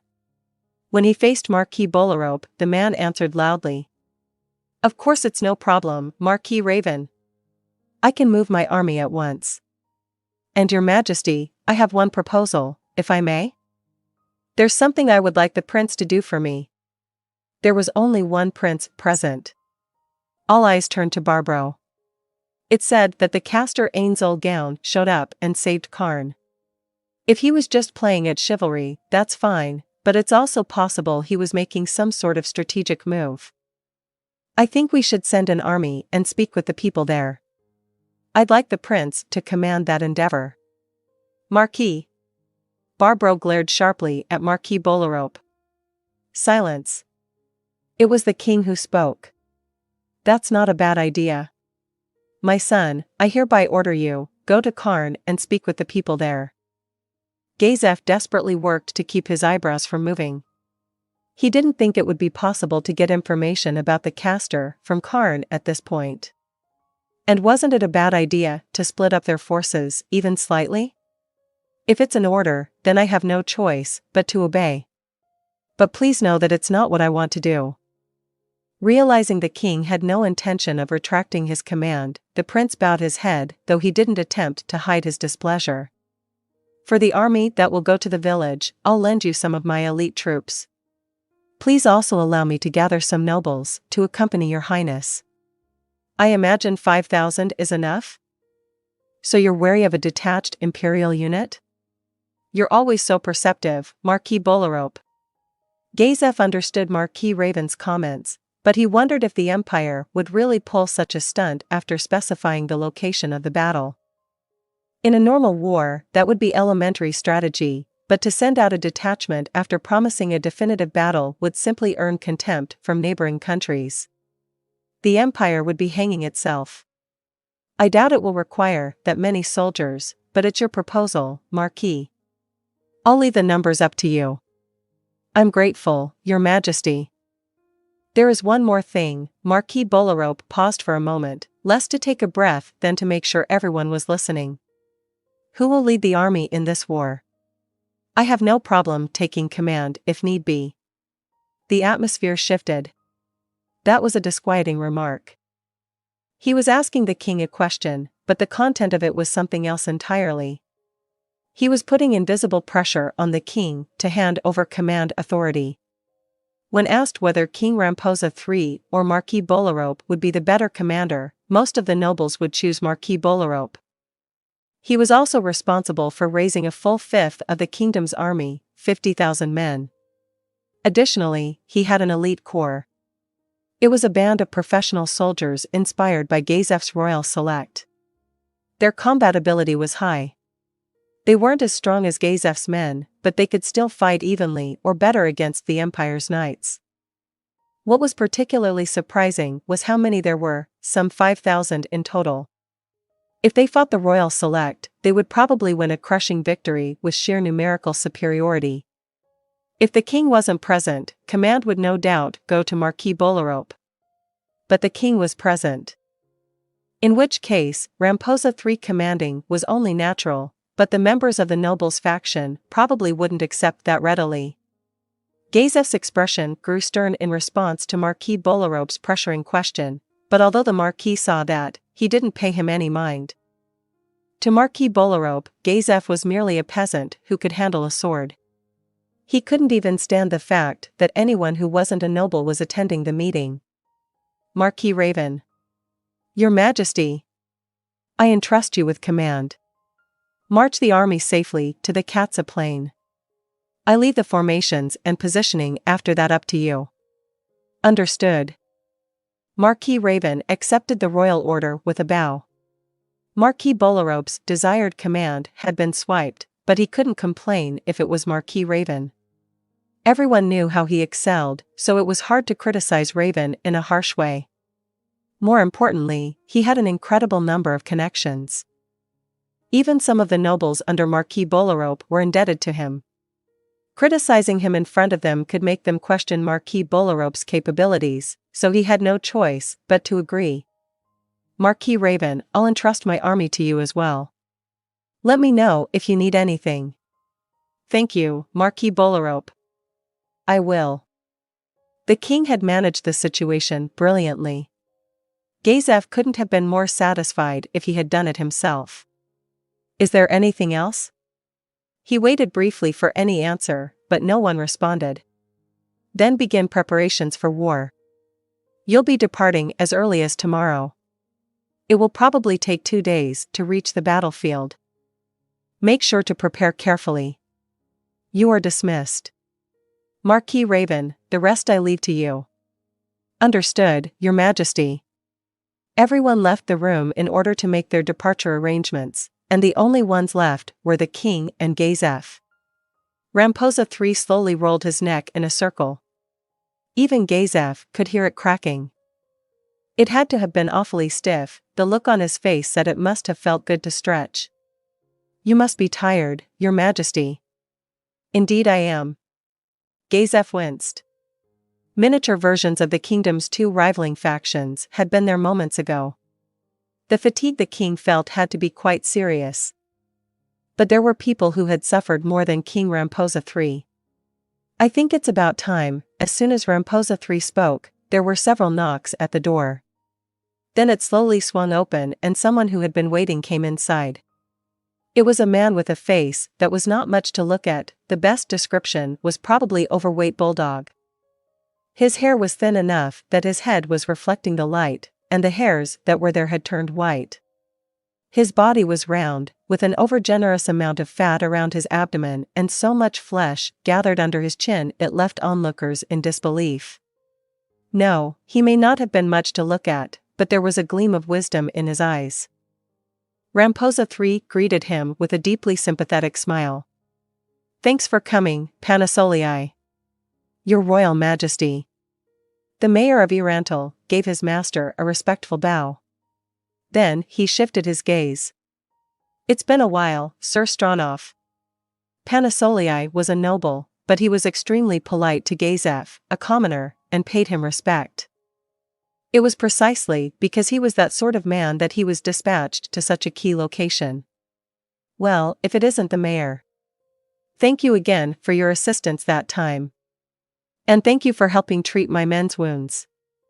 I had to report back to the king as soon as possible, so I rushed off without offering a proper thank you. My apologies for that." No, please don't trouble yourself. When you were attacked, I understood what a major incident it was, so I didn't find it strange at all, nor could I have." They bowed repeatedly to each other, and the king's cheerful laughter echoed out. "Panasoliai, not going to do that snorting thing this time?" "Your Majesty. There's no point in putting on that act with people who won't underestimate me. Or do your Majesty and Sir Stronov think I'm the kind of man who actually does that sort of thing?" Sorry. I was only joking. Forgive me, Panasoliai. No, as your subject, I spoke too harshly. Please excuse my rudeness, Your Majesty." "Now then, shall we begin?" "No," the king hesitated before responding. "No, there should be one more coming." "Shouldn't we wait for him? Then should we get the matter of expenses for the city's provisions out of the way? I can also explain the calculation of national strength a year out based on materials the Marquis provided. Yes, I'd like to get anything that will give me a headache out of the way first." The contents of Panasoliai's report made even Gazef, who knew very little about the internal affairs of the kingdom, frown and worry. The piling costs were enough to make anyone anxious for the future of the country. Scraping together the great number of necessary provisions had worsened the domestic food situation. Of special concern was the decline in national strength that would occur after demobilizing the conscripts. Panasoliai's estimate, though it was probably generous, was enough to give anyone a nervous tic. The king was grimacing. "What will we do? If the same thing happens next year, and the empire attacks, the danger that the kingdom might collapse from internal strife will only grow. If the tax rate remains steady, we'll see commoners dying of starvation, but if we lower it, there won't be enough money to fund all our policies." Ramposa III put a hand to his forehead and covered his face. It was the result of dealing with the empire's harassment in a haphazard way for so many years. By the time they realized the empire's goal was to send the kingdom into a slow decline, it was too late. "Your Majesty, this is bad. If only I had acted sooner. I wish I could have handled it before the factions completely split in two." "How stupid, that's not true, Your Majesty. If you had tried to handle it then, a civil war might have split the kingdom in half, and in its weakened state, the empire could have swallowed everything." Gazef could state it with certainty, King Ramposa III was doing a good job.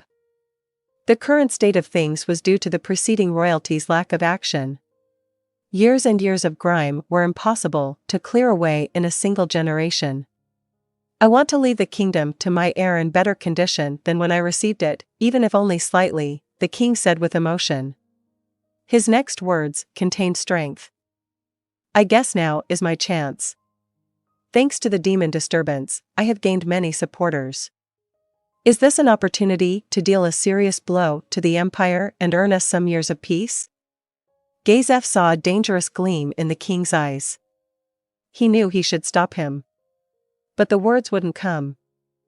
If it was something about fulfilling the king's own ambitions, he could advise, but when it was for the stability of his family, the words couldn't get past his throat. The man closest to the king and witnessing his suffering couldn't stop him from feeling that way. "There's a possibility, but as you know, it's dangerous. If you act in a way that would grind down the noble's power, the nation could be thrown into disorder." The king furrowed his brow, which pained Gazef. "You're always right, Panasoliai. Still, there's always a chance surgery will kill you, but it might also keep you alive. If we do nothing, the disease will spread throughout the entire body, leading us to a death that is slow but certain. In that case, shouldn't we take action? What are you saying, Your Majesty? Surgery can't be trusted. There must be a better method. If there were magic that could save the kingdom, I would rely on that, but there isn't. The only treatment option we have is the primitive folk practice of opening up the body and removing the site of the disease. Only the horrifically savage method said to be suggested by a Minotaur sage could save the kingdom now. To think that their king felt so cornered that he would even say such a thing. A dismal silence fell upon the room. It felt like the gloomy, oppressive atmosphere would never lift, but a knock echoed out, interrupting it. Marquis Raven entered without waiting for a reply. I apologize for keeping you waiting, everyone. Relief filled the room. You're finally here. Marquis Raven, I am sorry for taking up your time. For a moment, the Marquis looked as if he didn't know what matter the king was referring to, but then he realized and radiated an aura of exhaustion. Not at all, Your Majesty. You needn't concern yourself. Handing Marquis Bolarope command of the entire army would be the height of folly. The only commands he would give are charge and retreat. That was an awful thing to say, but it wasn't clear if Raven had meant it or not. It was possible he sensed the woebegone mood of the room and was making a joke to lighten things up. And if Your Majesty had taken direct command, it might have resulted in the nobles' faction retracting their support for the war. That left no one else suitable besides me. That said, I would like you to spare me a grueling, no-vacation workload, so I'm announcing ahead of time that after this war is over, I shall take the liberty of holing up in my domain for a few months. Now then, his expression tensed, my apologies, but I can't stay very long, so let's make short work of these issues. It was the usual cold, snake-like face, but Gazef could see human emotion, perhaps even something agreeable. I was a fool for not being able to discern his true personality. If someone told me I didn't have an eye for people, I'd have to agree. Frustrated, he recalled the conversation that had taken place in the king's private chambers before he left the capital. There had been 5 people present, Ramposa III, himself, Princess Renner, plus Prince Zanuck and Marquis Raven. The astounding things he heard from those latter two shattered his rigid perception of the court. Astounding wasn't enough to describe the shock that the people he had so loathed were actually the ones doing the most to support the king. Whether for my children or you, I'm always causing trouble. Turning to Marquis Raven with a sincere expression, Ramposa III bowed deeply. Please don't, Your Majesty. For my part, I did many things without consulting you first.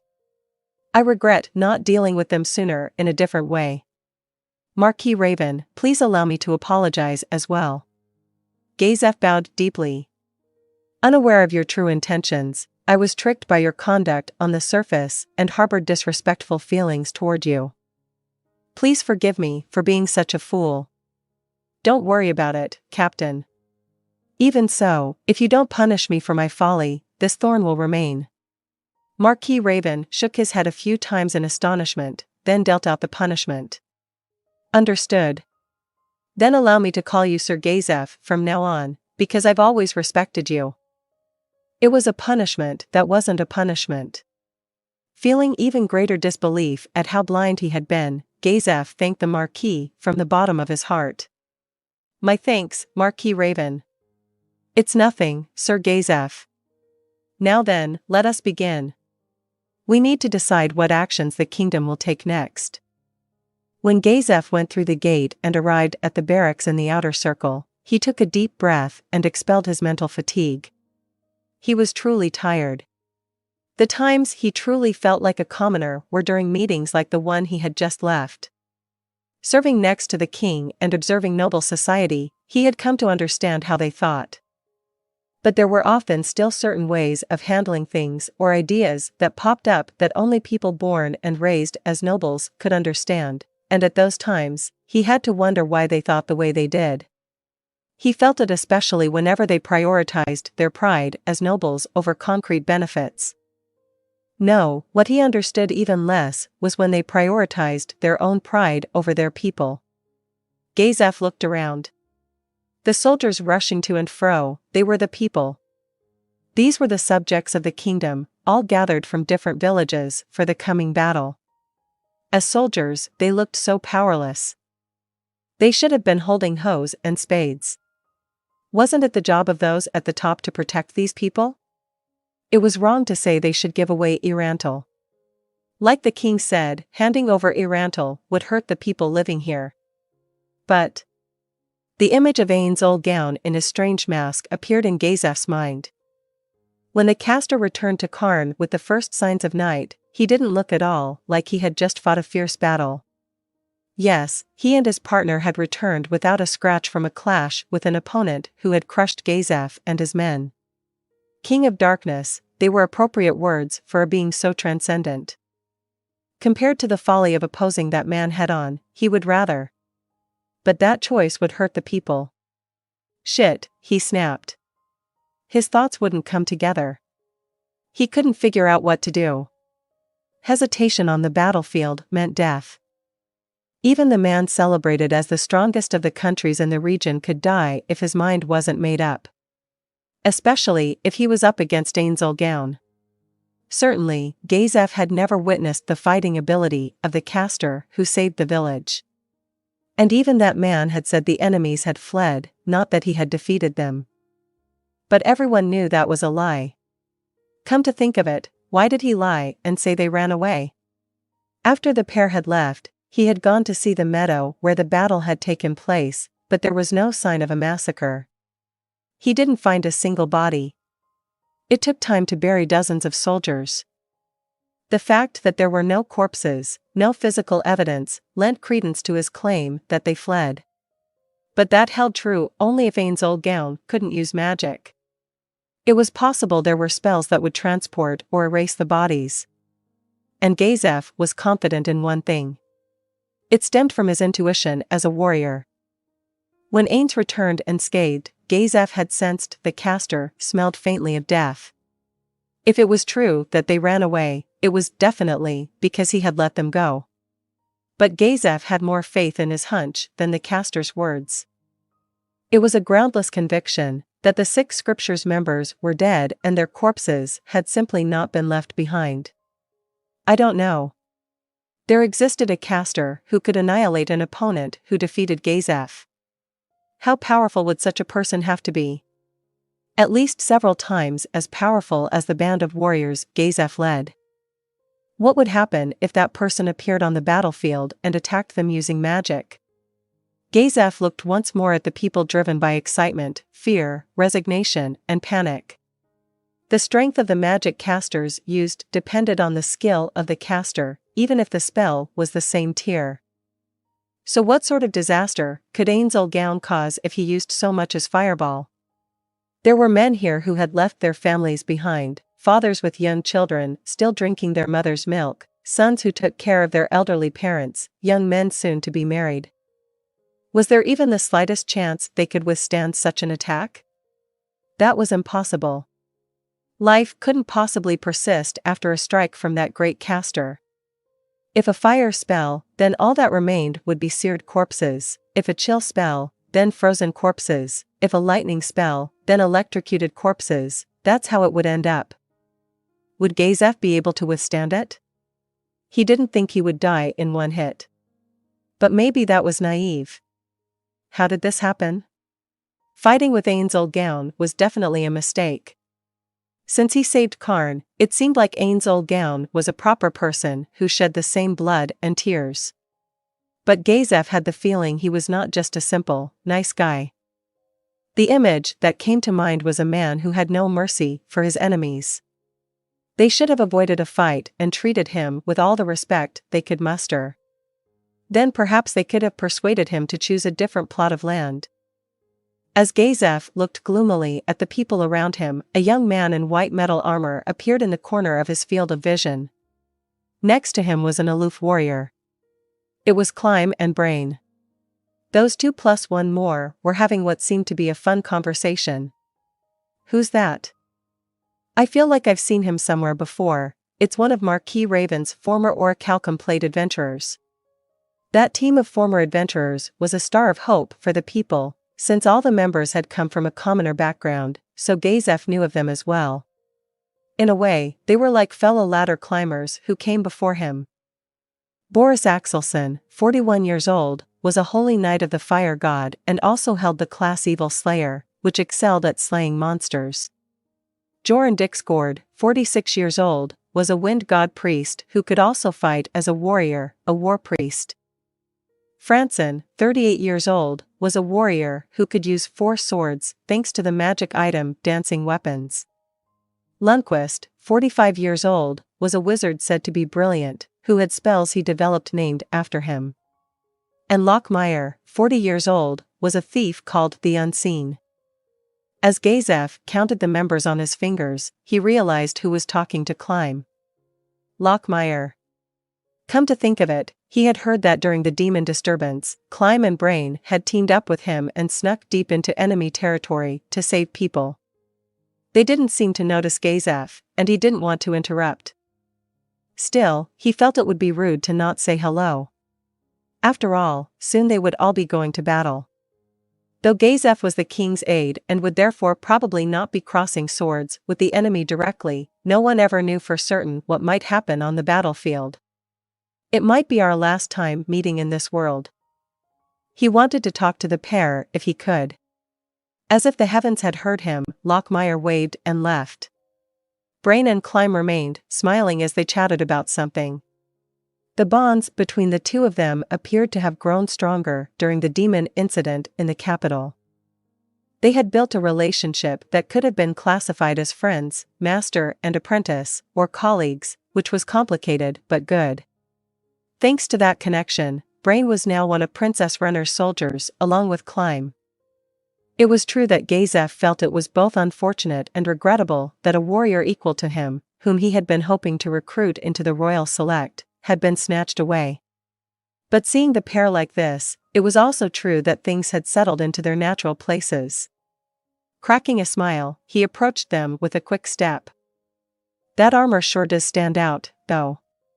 It's fine for when he's in the capital, but on the battlefield, it'll make him an easy target. Should I warn him? There were a lot of soldiers around. None of them wore full plate armor, so Climb stuck out that way as well, but the bigger problem was the conspicuous pure white color. Archers would be sure to aim for him first, and cavalry would probably also have a go.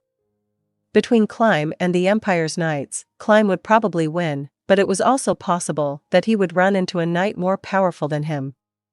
The 4 were a good example of what he could be up against.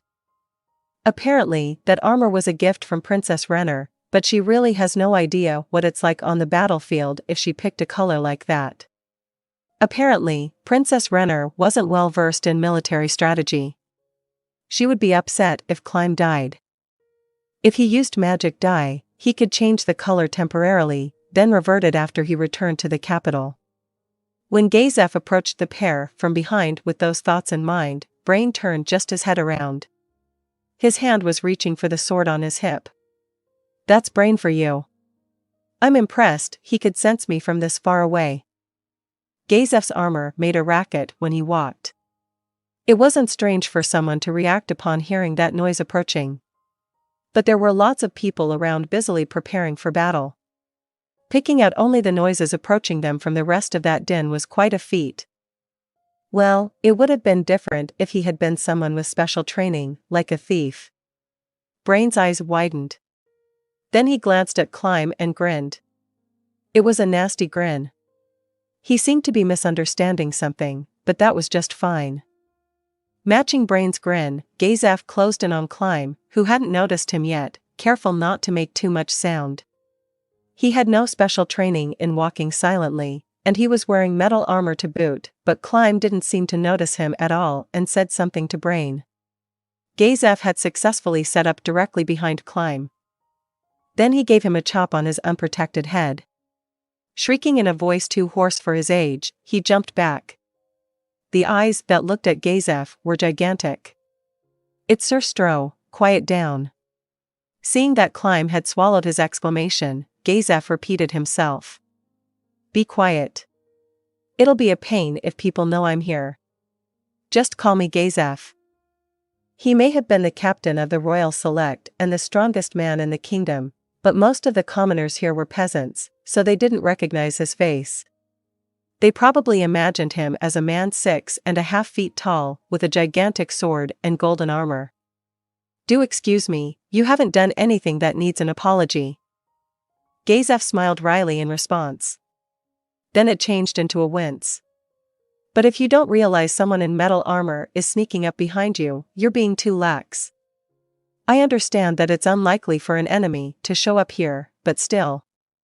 What are you saying, Gazef? It's no problem to relax a bit. A taut string is liable to break. You say that, Brain, but you noticed me from quite a distance. Of course I did, with that weird presence you were radiating. Gazef realized Climb was looking at them in surprise. Climb. As someone guarding the princess, you really need detection skills. If you fail to discover an assassin lurking around, the one you're meant to protect could be harmed. I see. I was wondering what you were up to, but now I get it. Hey, Climb, you've been training in your own way so far, right? Have you learned how to detect presences? No. I've only trained techniques for battle. I'm sorry. I'm not picking on you. I just wanted to check. Actually, I used to be the same way. When you train on your own, you end up forgetting to train your senses, but that's really dangerous. How often do you think someone swings a sword at you from out front where you can see them? Gazef blushed a bit. He shot Brain a look that said, you didn't have to go into all that at this very moment.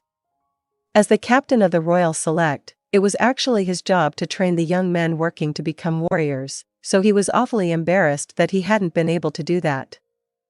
Climb and Gazef were both commoners, so as servants of the royal family, neither of them could afford to slip up in front of the nobility. For example, if Gazef crushed Climb in a sparring match, the nobles would claim Climb was unfit to guard the princess. And if Gazef started to lose even a little bit of ground, the nobles would turn their personal attacks on him. He wished he wouldn't be spoken of as a good person just because he did one little nice thing. He had cut off this young warrior, crowing that it was for the king's good. No, I shouldn't be embarrassed. I should face up to my mistakes. Yeah, okay, don't rub it in. You demonstrated his weakness right before my eyes. I'll train him as best I can. I'm grateful, Sir Gazef. Come on, don't bow. You serve the royal family, so you're one of my men. But instead of training you personally, I've shoved you off onto someone else. That doesn't deserve a thank you. The more Gazef was thanked, the more guilty he felt. Man, having one foot in noble society makes everything hard in so many ways. You get held back by stupid stuff, you can't do what you want. But you're in the same boat now that you're working with Climb to guard Princess Renner. I take it easy. I'll tell you what I think about being her subordinate. No, I won't, that would be bad, sorry. But I will say working for the princess is only temporary. If I get sick of it or have my fill, I'll leave. Brain smiled with a face like the autumn sky. The sopping wet man Gazef met in the capital was nowhere to be found. He was a little jealous of him, that he could live freely like that. Sir Gazef, is it really all right for you to hang around chatting with us? Well, I am busy, but I'd rather relax a bit. Speaking of which, are you two free now? Brain and Climb exchanged looks. More or less, yes, there's nothing we need to be doing right now. All that's left is to equip ourselves for battle. Then how about we? He looked at one of the rampart towers. Want to go over there? No one objected, so Gazef took the lead and headed over. Since he was captain, the soldiers guarding the tower didn't stop him, and they arrived at his favorite place. The tower stood along the outermost wall of Irantal, naturally making it the highest place in the city. It had a fantastic view reaching far into the distance. In addition, the stagnant body heat didn't reach up that high, so the air was fresh, delivered by the bracing winter wind. What a view! A boy's genuine wonder rang out. Climb's gaze fixed on the southeast. That's the Catsup Plain, where the battle will take place, right? Yeah, a foggy area where undead spawn, and, in a few days, a battleground. Gazef inhaled deeply and exhaled as he answered, hoping that by pulling a large amount of the refreshing air into his body, he could free himself from the various fears and worries eating at him, like his anxiety about Ainz Ooal Gown. This really is amazing. This alone makes it worth working for the princess. Casters who can use fly must get to see this scenery all the time. I think I understand why so many of them are weirdos. When you see the wider world, it must change your perspective. That can't be. Otherwise, why not bring the nobles up here? You can shove the ones who don't change over the side and kill two birds with one stone. Gazef smiled wryly at Brain's joke. If this view alone would change them, he would drag them up in chains if need be. Climb's apparent confusion over how to react put Gazef in even better spirits. It was the right decision to come here with you too. It feels like poison is leaving my body. 121, well, that's good. So? Why'd you have us come up here, anyway? No one's watching now. It can't be that you just wanted us three guys to admire the view together, right? Is there someone you want us to kill? Brain's bleak comment threw Gazef off. Well, I wouldn't be able to guard the princess anymore, and I wouldn't be able to train Climb, but I owe you, Gazef. If it's dirty work you need done, I'll be happy to do it. He wasn't joking. The only gleam in Brain's eyes was one of sincerity. No, that's not it, Brain. I don't want you doing that sort of thing. My life isn't as pure as you think, you know. Probably not. Brain, you must have trained your sword in a tremendous amount of blood. But I'm the same. But in your case, it's the blood of your country's enemies, right? For me, it was just the result of my own ambition. The blood may be the same, but we're still completely different. Are you trying to atone for your crimes? No, it's not like that. I would have done anything in order to defeat you. I dedicated my life to it. Even after learning that the realm I can reach with my power alone amounts to nothing, I don't feel guilty about anything I did. I just said I could do it because I owe you, that's all. Don't overthink it. Then the answer is, I don't want you to do that. And what do you owe me for? You mean when we met in the capital? Brain's face soured. Don't worry about it. I just feel indebted to you, that's all. If you tell me not to worry about it, that just makes me want to know even more. Sensing a powerful will to refuse, Gazef changed the subject. And there's no reason for bringing you two here. Climb was the one who asked. Brain merely raised his eyebrows.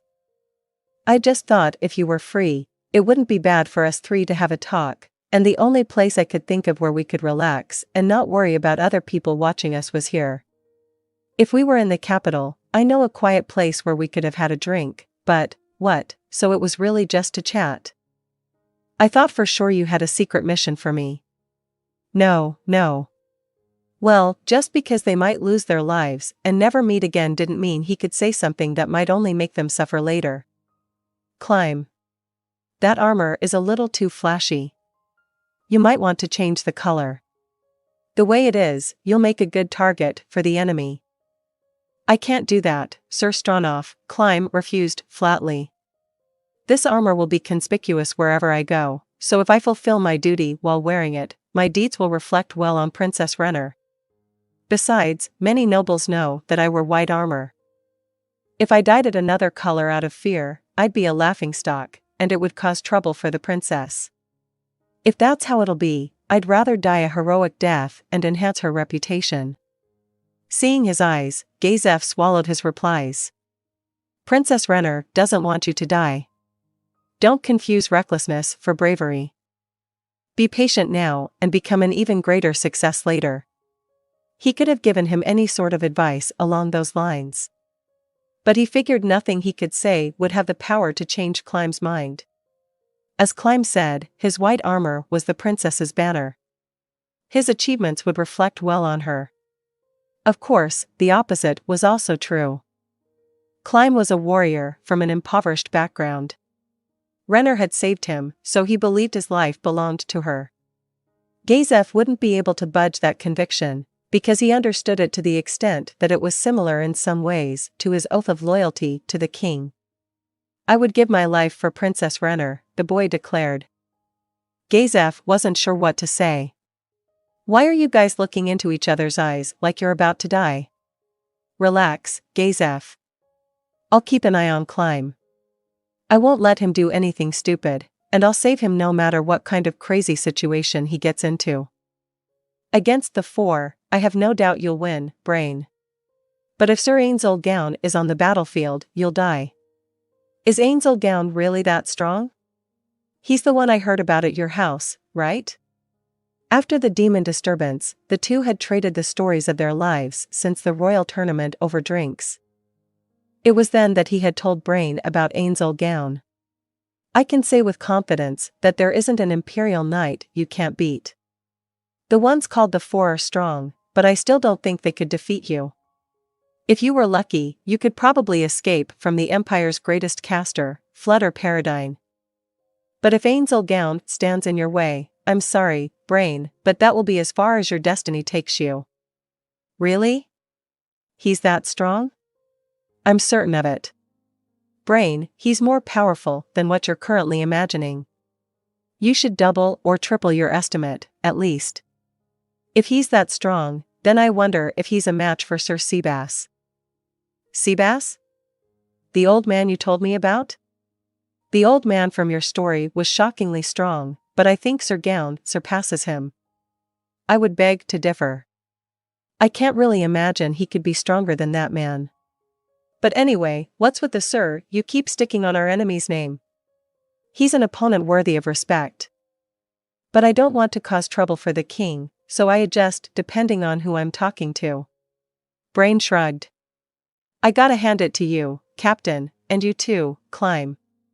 It seems like there are so many annoying details when it comes to swearing loyalty to the kingdom. I'm just kind of allowed to help out. That spacey princess is so generous." It was a Brain-like thing to say. But his attitude toward the royal family was disrespectful.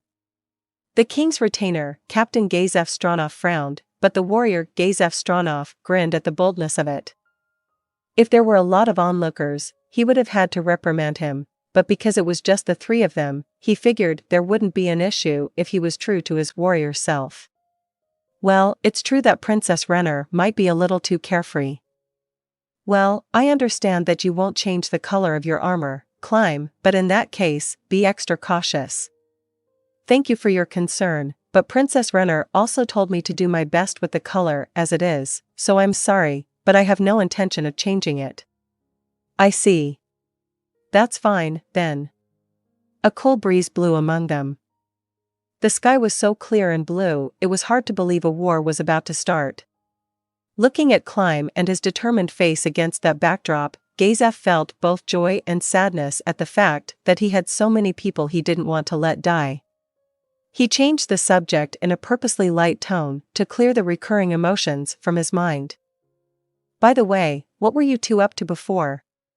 Climb and Brain exchanged looks, and Brain answered. "Yeah, you may be busy, but we have quite a bit of free time. I had him come with me on an errand. Earlier there was another guy, Lockmeyer, he showed us the way. Our objective was the adamantite plate adventurer who saved the capital.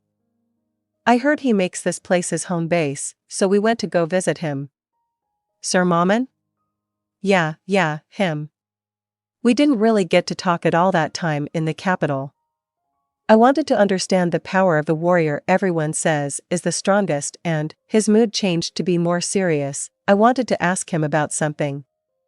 "Ask him something?" Gazef repeated it back as a question. Brain's expression was impossible to describe. "You know, that vampire, Shaltir Bloodfallen." "Shaltir Bloodfallen. Though Brain Unglaus was equal to Gazef, that ultimate vampire had broken him. He said that monster against whom humans couldn't win had appeared in the capital as well. Brain thought she must have had something to do with the demon Jaldabaoth. I heard that Sir Mammon destroyed the powerful vampire Honiopnyoko with an ultra-rare magic item or something. And that you can find the aftermath of a huge explosion in the forest. Apparently, the fighting was so intense that his armor was all beat up when he came back. That's what Gazef had heard from the mayor. Yeah. I heard the same things. That's why I wanted to talk to him. First of all, personally, I don't think anyone, even an adamantite plate, can defeat Shaltir Bloodfallen. I don't doubt his abilities, but I did want to ask if he really finished it off. And I'm curious about this Honiopnyoko, too. So you mean there might have been another vampire, too? That's right, Climb. From what I've been able to gather, Sir Mammon was chasing 2 vampires, so I wanted to see if it was Honiopnyoko and Shaltir. So what did you find out? Well, nothing. Brain shrugged. He wasn't in. Apparently, he's out of town on a job, and it's unclear when he'll be back. That's too bad. I guess my luck isn't very good either. Like you, I didn't really get to talk to him. I was thinking if he had time I'd like to talk. Or I'd at least like to thank him for saving the capital. I see. Then, when this fight is over, want to go talk to him together? If we're lucky, we'll be able to meet him. How about you come, too, Climb? I would be happy to accompany you. Okay. Now I have something to look forward to after this war. He's an adamantite plate warrior. I'm sure we'll learn something if we talk with him. Right. He probably has lots of instructive stories. I'm looking forward to hearing what kinds of powerful enemies he's fought. That's surprising. I didn't know you liked those kinds of stories, Gazef. Yeah, as a warrior, they definitely interest me personally. Guess we'll have to come back alive. Gazef looked toward the Katsa Plain. I know a pub in the capital that serves great food. When this war is over, want to go there to unwind? My treat. Times like this are one of the reasons to have savings, after all. Hopefully, we'll be celebrating a victory. Brain stood next to Gazef and gazed in the same direction. Am I invited, too? Can you drink, Climb? There were no rules about drinking in the kingdom, but no bartenders would serve teenagers. Well, I've never done it, so I don't know. Then you should try it. Eventually, you'll end up doing some social drinking. Like we're talking about. Yeah. It might be good to get drunk once first so you understand how it feels. Understood. Then please allow me to go with you. All right. All 3 of us are going to meet up here safe and sound. Don't go throwing your life away. Gazef said, and Brain and Climb nodded in return. Reddish-brown earth extended into the distance. A wasteland with barely any green. It was blood-stained ground, whispered about by gossip-mongers as a land of death. The Katsa Plain was crawling with undead and other monsters. It was known far and wide as a dangerous place. Especially horrifying was the perpetual thin fog that was a constant whether night or day, gently concealing the creepers and crawlers. In fact, the fog itself gave off a slight undead reaction. It was true the fog had never affected living creatures directly. It hadn't sucked away their life force or harmed them. But because the fog reacted to undead detection methods, the actual undead often stayed hidden, and many an adventurer had died in a surprise attack. It wasn't foggy now. Visibility was clear for a long way, as if the plain were welcoming the new undead that would spawn as a result of the coming battle. Similarly, there was no sign of any undead. Nothing moved, it was just a stretch of lifeless earth. A collapsed spire and other centuries-old architecture stuck out of the ground like grave markers. Of course, none of the buildings retained their original shape. Everything above the 3rd floor of a 6-story tower had crumbled, scattering rubble everywhere. Not even half the thick wall was left. Rather than weathering over time, the destruction was a product of the numerous battles that various monsters fought there. That scene and the meadow were situated right next to each other. It was as though someone had drawn a line. That was one of the reasons people thought the plain was cursed. In the sun's once-a-year compassion that had begun to shine down, a building stood majestically on the other side of the line, in the land of the living, looking out over the unhappy grounds. Its construction had required countless large trees, of which there were none in the meadow. A sturdy peripheral wall denied entry. There was also a shallow yet effective moat, with sharpened tree branches jutting out of it, a precaution against unintelligent undead. Beyond the moat, innumerable flags fluttered. Most of them were the imperial flag, featuring the crest of the Baharuth Empire. That was only natural, since this building was the Empire's Katsa plain base. This time, the Empire had mobilized 60,000 knights. All of them were garrisoned at this base, a fact that made it unnecessary to waste words explaining how enormous the installation was. It was built with an appearance that made the word sturdy fortress seem most appropriate, on terrain that made it both easy to defend and difficult to attack. Indeed, it had been erected in a hilly area.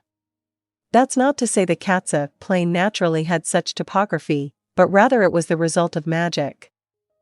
Of course, even for the Empire, whose national strategy involved increasing the amount of mages available, this wasn't a feat that could be completed in a matter of weeks.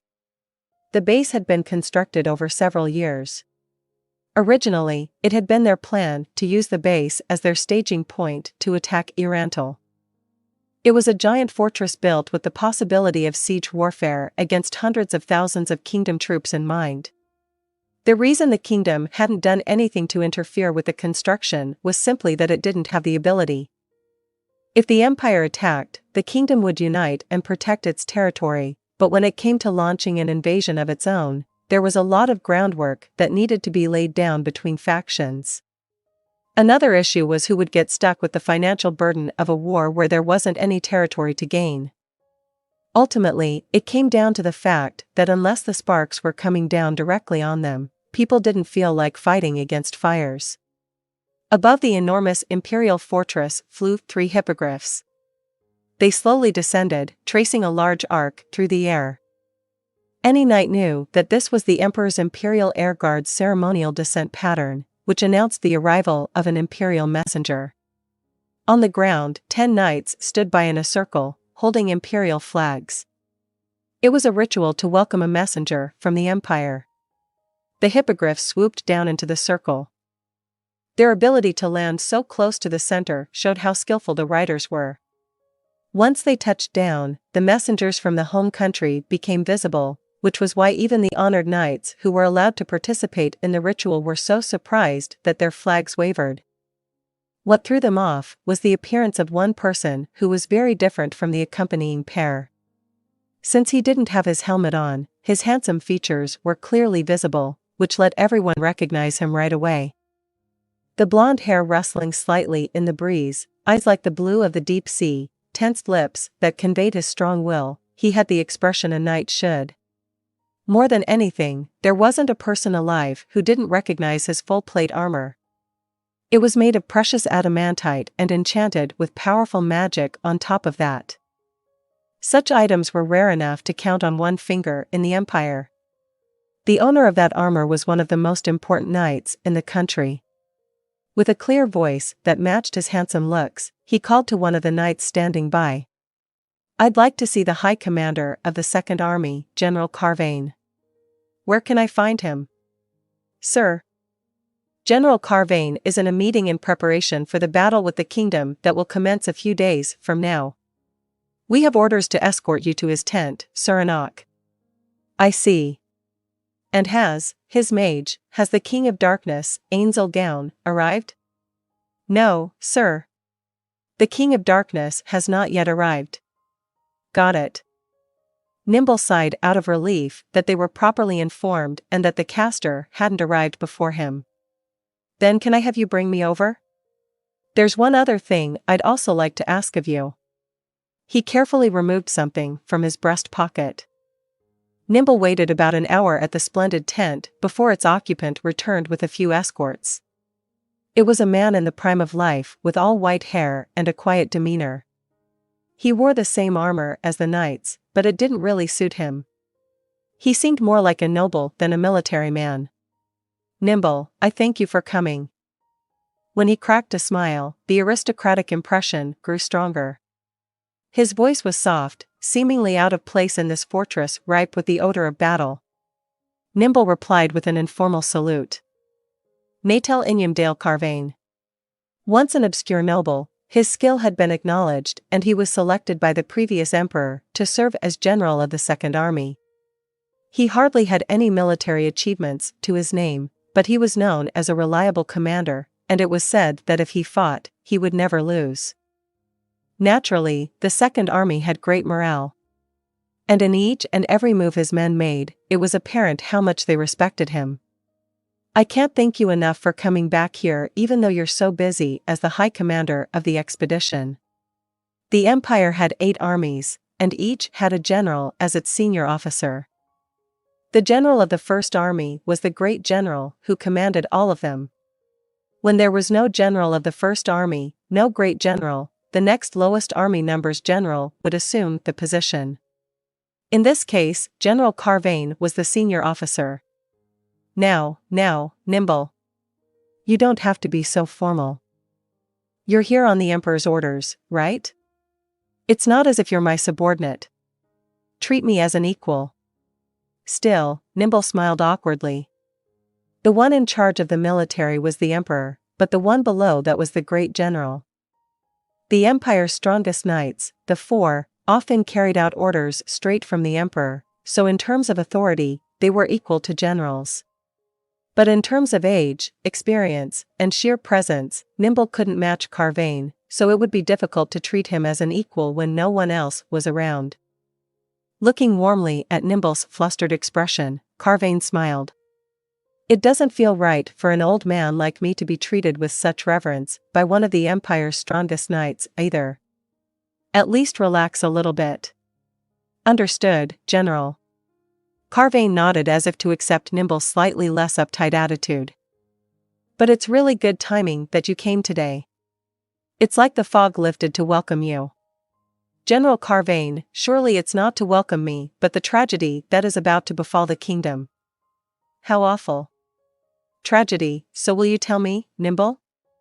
What's the aim of starting a war this big anyhow?" "Up until now, the point was to sap the kingdom. But this time is different. This time, the end goal is to seize Irantal as a peace concession by winning on the battlefield." Carvain's eyes gleamed like blades. "The kingdom has mobilized many more soldiers than usual. Though our knights are far stronger than their peasant soldiers, their numbers are overwhelming and violent. If we really do clash, we can expect quite a few casualties. Even if we succeed in taking Irantal, won't we just hand it right over to the King of Darkness? What in the world is His Imperial Majesty thinking? First, we need to be alone." Carvain opened his mouth slightly and jerked his head. "Out, fellas." His aides bowed and exited the room as indicated. "I appreciate it. Wasting time is for fools, right?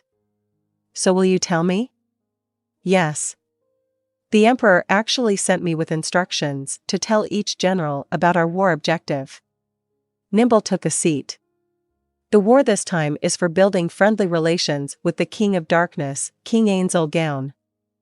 The method we've decided on is to take Irantal at the cost of bloodshed and then give it to him for nothing. Losing the knights who keep order in the Empire could endanger our nation, but it's still worth the price to make the offering to the King of Darkness?" "Yes." Carvain crossed his arms and shut his eyes. "But only for a moment."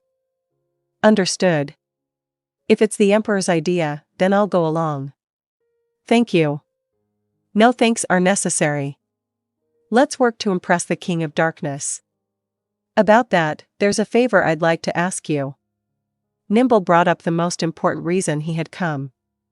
"First, we're going to have the King of Darkness cast a spell.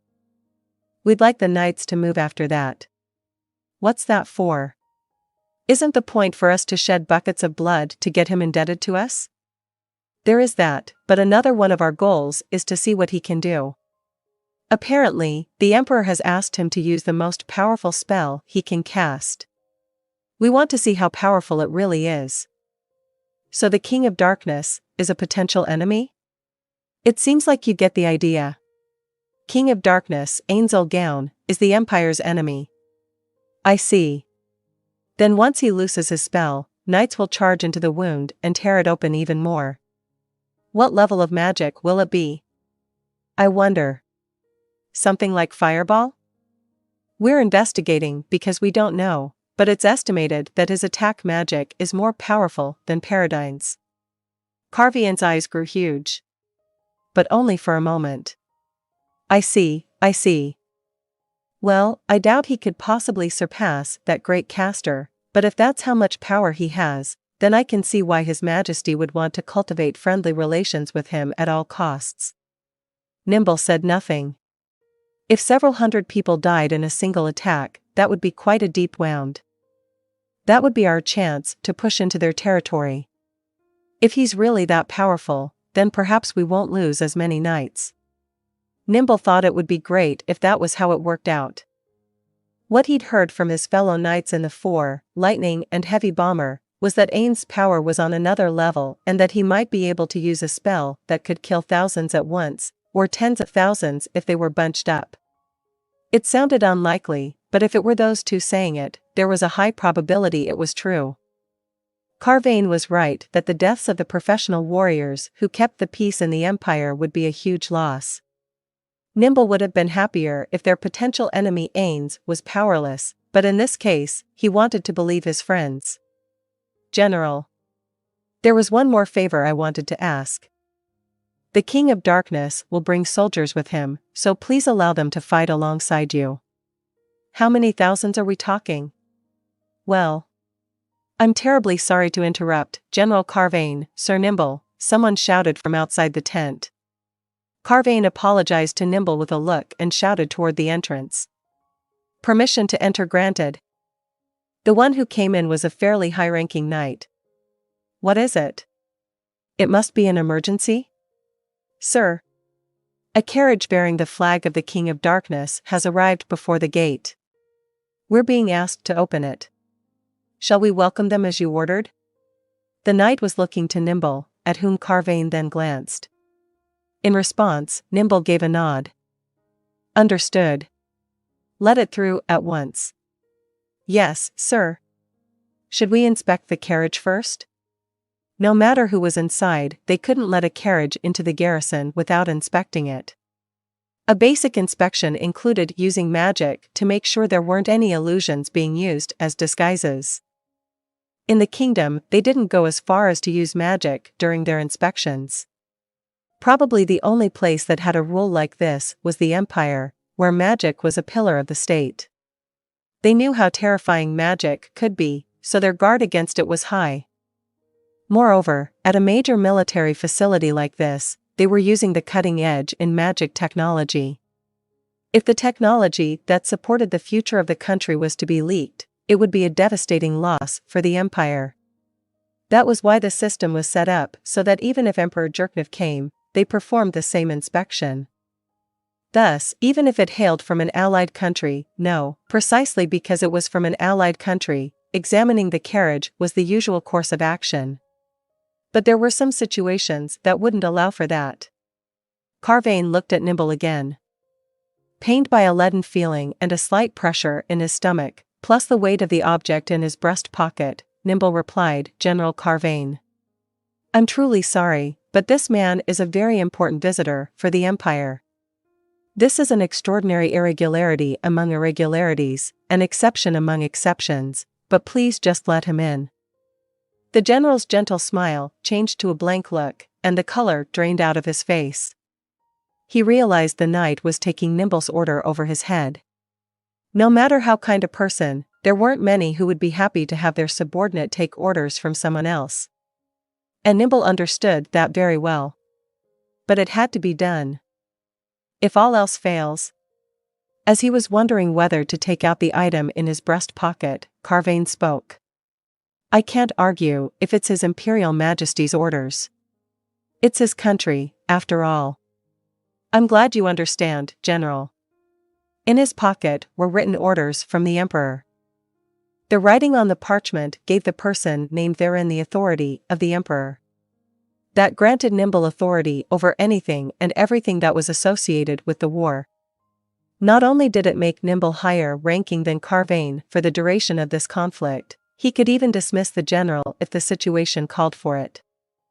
Relieved that his friendly relationship hadn't broken down with the older man he respected, he also reined in his emotions, because now wasn't the time. Well, shall we have a look at this King of Darkness the Emperor treats as such an exception? He must be a match for the great heroes. Personally, Nimble didn't really want to go. Recalling the warnings of the other four, well, only 3 now, including himself, his face became somber. But there was no way he could choose to not go. Of course I'll accompany you, General Carvain.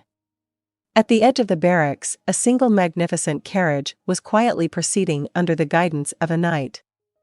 Surprisingly, there was no driver, and the horses weren't anything like normal horses. They weren't Sleipnirs either, but magical beasts with scales. Nimble alerted the knights in the area, as well as Carvain. Your deepest bows, please. What? Was the expression on all of their faces. Nimble understood the feeling very well. One's deepest bow was correct protocol for welcoming the king of an allied country. But for a visit to a military base, there was no established protocol.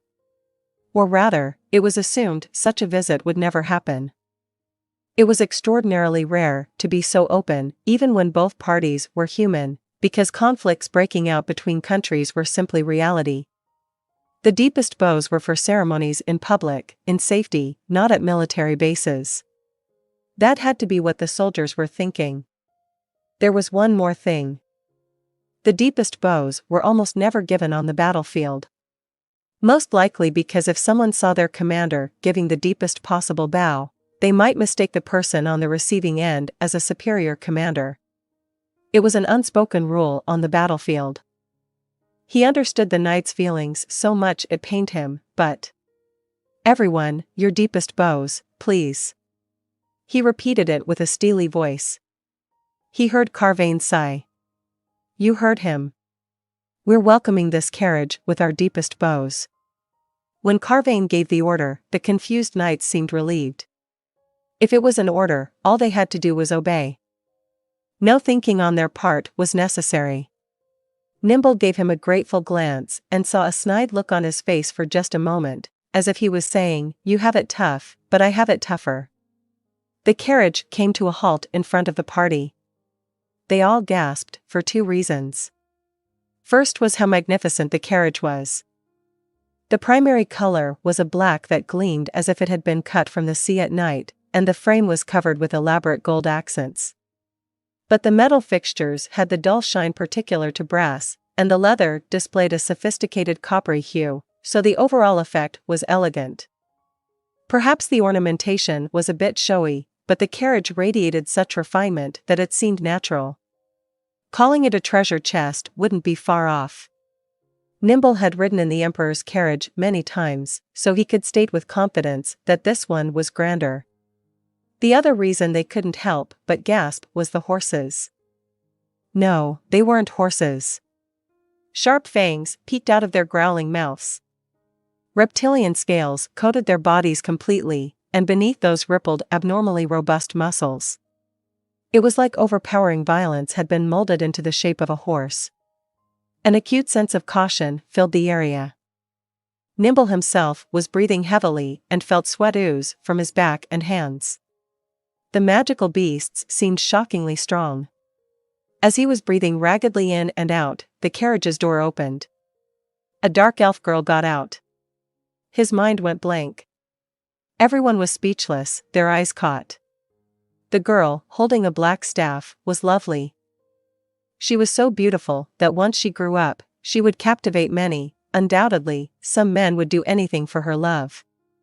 Her timid expression was reminiscent of a flower blooming stunningly in the moonlight. But she had equipment on her hands that didn't match her appearance. Gauntlets. The one on her left hand looked like something she'd pulled off some evil creature, like a demon. The sinister shape was colored mainly in black. Twisted thorns jutted out with sharp points. Though it seemed to be made of metal, it had a grimy sparkle to it, like it was emitting some bizarre secretion. Just the sight of it sent horror coursing through Nimble's body, like his very soul rejected the sight of it. On her right hand, however, was a gauntlet reminiscent of a pure, innocent girl. It had a smooth make with a base color of snow white. Mysterious gold patterns ran the length of it, but even that decoration served only to further its beauty. This was what it meant to be captivated. It was like standing before a peerlessly beautiful woman. The gauntlet seemed about to suck in his soul. "Lord Ainz, it seems that we've arrived." "I see. Thanks, Mayor." Then someone else appeared. For a moment, the air stagnated. Everyone got goosebumps at once. The presence flooding the area was different from someone's intent to kill, but difficult to describe. Ainz Ooal Gown was dressed like many arcane casters. First, a raven black robe. Then a cape on top of that, also black. This was strange, yes.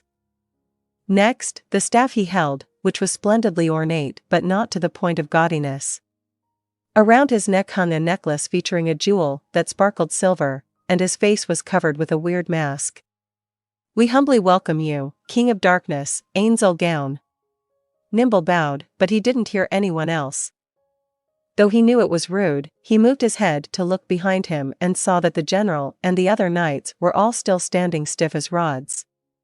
Overawed by the King of Darkness's presence, they couldn't move. He understood how they felt, but it was a problem. It was the general, as expected, who offered a helping hand when Nimble began to panic. "Men!"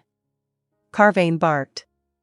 It was the tone of a commander, more imposing than anyone would have imagined from this man with such an aristocratic aura. "Your deepest bows for the King of Darkness." "Yes, sir." A multitude of voices acknowledged the order as they all offered their deepest bows together.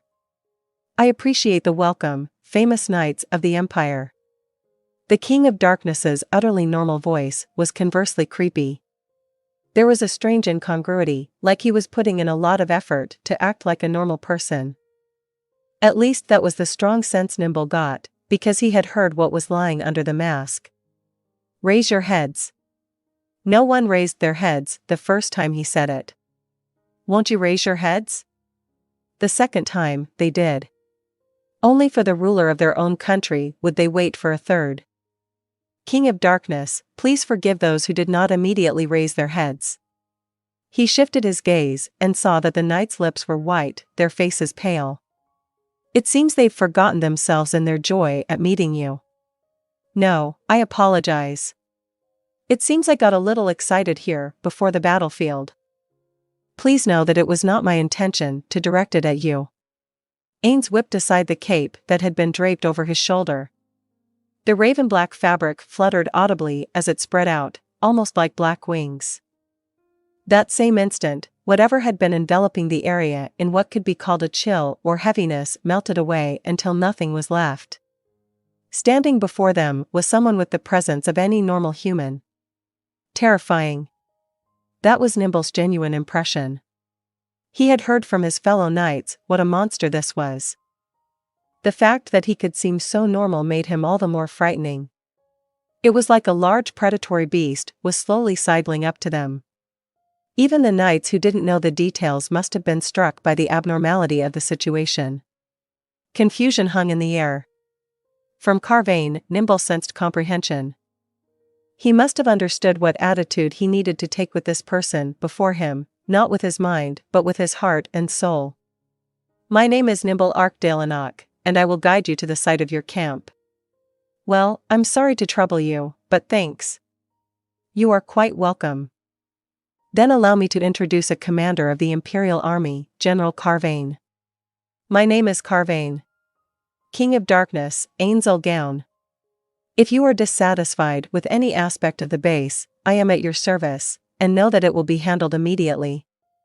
I'd like to offer a few knights as attendants. That won't be necessary." I have my subordinate here. Ainz pointed at the dark elf girl. And if anything goes wrong, I'll take care of it myself within reason. Carvain stiffened. Behind his offer was the intention of attaching some monitors to make sure the caster didn't do anything strange. They were in a military compound, after all. But the reply he received was a flat refusal. Only someone with power would be able to give such an answer. But Carvain, in his position, couldn't let that go. At this rate, they wouldn't get anywhere no matter how far they went. Nimble was mentally on Carvain's side, but there was no way he could answer those feelings with action. I see. Well, if you need anything, please let us know. That's how we'll do it, General Carvain. Understood. I forgot something. What is it, King of Darkness? The plan is for one of my spells to start the war, but I was thinking about having part of my army join the battle. I'd appreciate your permission. That is more than we could have hoped for. As he had been briefed earlier, Carvain accepted it immediately. But he did furrow his brow. However, the fight will begin within the next few days, possibly as early as the day after tomorrow. How far away are your forces? I'm afraid we won't be able to wait for them. That's no problem. They're already nearby. Nimble wondered about that. He hadn't spotted anything even resembling an army anywhere near the garrison. It seemed like Carvain wondered the same thing. Naturally, there was a thick security net of knights patrolling the perimeter. If anyone but Imperial forces approached, word would have surely reached the general. He looked to his subordinates in the area, his eyes asking if they had mismanaged any reports, but none of them seemed to have heard anything. Sorry. It may have been misleading to say they're nearby. What I meant is, they can be here at any time. I see. Carvain didn't understand, but he decided to set it aside and asked a different question. And how many are there? About 500, I'd say. 500? Carvain skillfully hit it, but Nimble didn't miss his disappointment. Carvain, the King of Darkness's forces, can be lined up alongside ours, correct? The Empire had to shed the most blood to demonstrate its loyalty to Ainz. It would be preferable if his forces acted only in case of an emergency, but there would be no problems if they formed ranks together. 500 shouldn't require a change to our formation, and I'm sure you would like your own soldiers to guard you. The implication was, please don't participate aggressively in the attack. To show the Empire's sincerity, it had to be the party shedding the blood. It wouldn't help their positions if Ainz's forces did all the heavy lifting. Ainz nodded in satisfaction at Nimble's comment. Nimble was secretly relieved, but when he thought about it, it was only natural. What could he expect to do with 500 soldiers anyhow? They were probably meant more as an honor guard than anything. But what happened next was beyond anything Nimble had imagined. Ainz activated some kind of spell and spoke into space. Can you hear me? Shaltir? Open a gate here and send over the troops. Ainz's eyes seemed to move behind his mask. All right, General, I've summoned my army. As he finished speaking, the commotion began. Something that appeared to be a dark half-circle appeared, floating behind Ainz. Gate. The word flickered across Nimble's mind. The gate opened, and the figures who emerged were, all noise ceased. A strange atmosphere and a heavy silence dominated the space. It was as if the sound of stillness had flooded the area. The 500 soldiers appeared. It was a paltry amount compared to the Empire's 60,000. But it was impossible to underestimate a single one of them. The odd forces arrayed before them spoke louder than words. This is my army. Ainz merrily introduced his troops to the speechless onlookers. End of the second chapter. If you like my content, join me on Patreon, where you can find more and exclusive novels. Also, you can leave a donation by clicking the Super Thanks button. Thank you very much for your support. Intermission. The young girl seated in the sole chair, a throne, of a luxurious but not terribly large room raised her voice, which anyone would have said was innocent and befitting her age. All right. I'm leaving it up to you. Yes, Your Majesty. You can count on me. The man, who seemed to be a knight, stood up from his prostrate position in front of the little girl, his head bowed, before leaving the room in a self-assured manner. The door closed, and a few seconds later, the girl asked her prime minister next to her, "Is it okay now?" "Yes. He was the last one, so it's no problem." At the sound of the man's cool voice, the little girl's cute, naive expression crumpled. She sulked, that was the only way to describe it. Perhaps because she was tired, her eyes went dull and half-closed, her lips warped into a frown, and her shoulders slumped. "I feel horrible." She was acting less like a little girl and more like an exhausted woman in her 40s. But her voice sounded youthful. It was like her external youth had remained, but her insides had changed. "You must be tired." "I really am. I'd really like to quit this form." She picked up the hem of her skirt. "There's something disturbing about these clothes that leave my legs hanging out. I've told you many times, Your Majesty, but there's nothing that can be done." This girl was queen of the Dragon Kingdom, the black-scale dragon lord, Ainz Ooal Gown. She was called a dragon lord, but her combat ability was the same as any average person's. Incidentally, according to the theocracy's criteria, she was a true dragon lord, but since it amounted only to the powers she was born with, she was also sometimes known by the rare term true yet false dragon lord. The issue was that being true or false depended on whether one could use primeval magic or not. The reason everyone works so hard if you're in this form is that it stimulates their urge to protect you.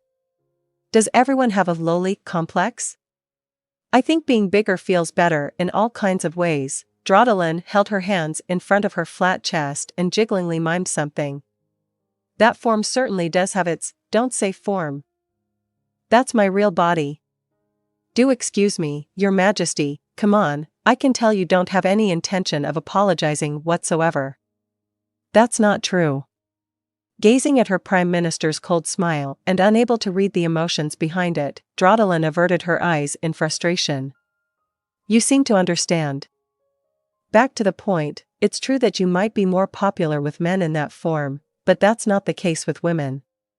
In contrast, with this form, we can expect nice reactions from everyone regardless of sex or age. You understand that, I'm sure. If you want to assume the other form, you should wait until after we make a breakthrough in the country's current situation. Do you have any bright ideas? Don't call it a form. That said, at the rate we're going, you'll be able to take whatever form you like. There will be no one left to see it anyway." The thought of the Dragon Kingdom's current state caused a heavy silence to fall between them. So this Beastman invasion will be different from the others? Without a doubt. I hardly think that Great Host's main objective could be the same as the piddling armies that have come up until now. Surely, they mean to bring down our nation.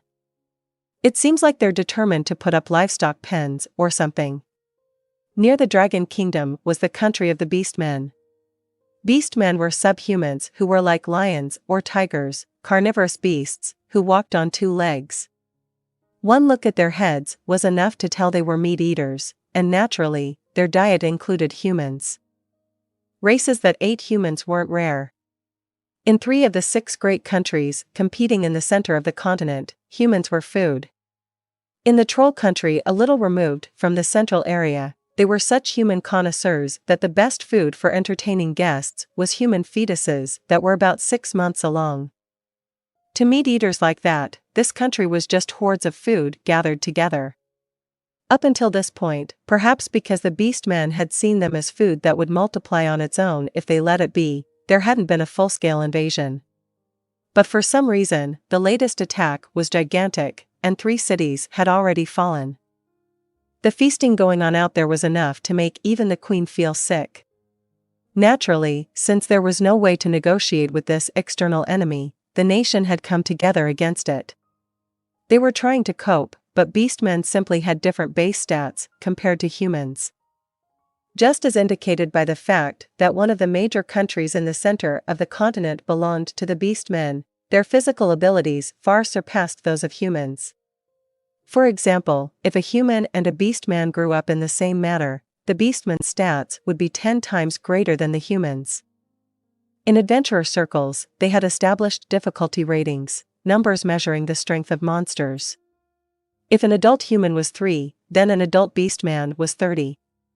Mysteriously, yet perhaps because average beastman strength was so high, there weren't a great number of incredibly powerful individuals. That was the soul-saving grace. For now, a group of adventurers rallying around the adamantite plates is fighting them off, but they're outnumbered. They aren't able to stop the various armies, they must be tribal units or something. Our only option may be to gather all the people in the capital and wait for our opponent's food supply to run out, but I fear our food situation will worsen first. My head hurts.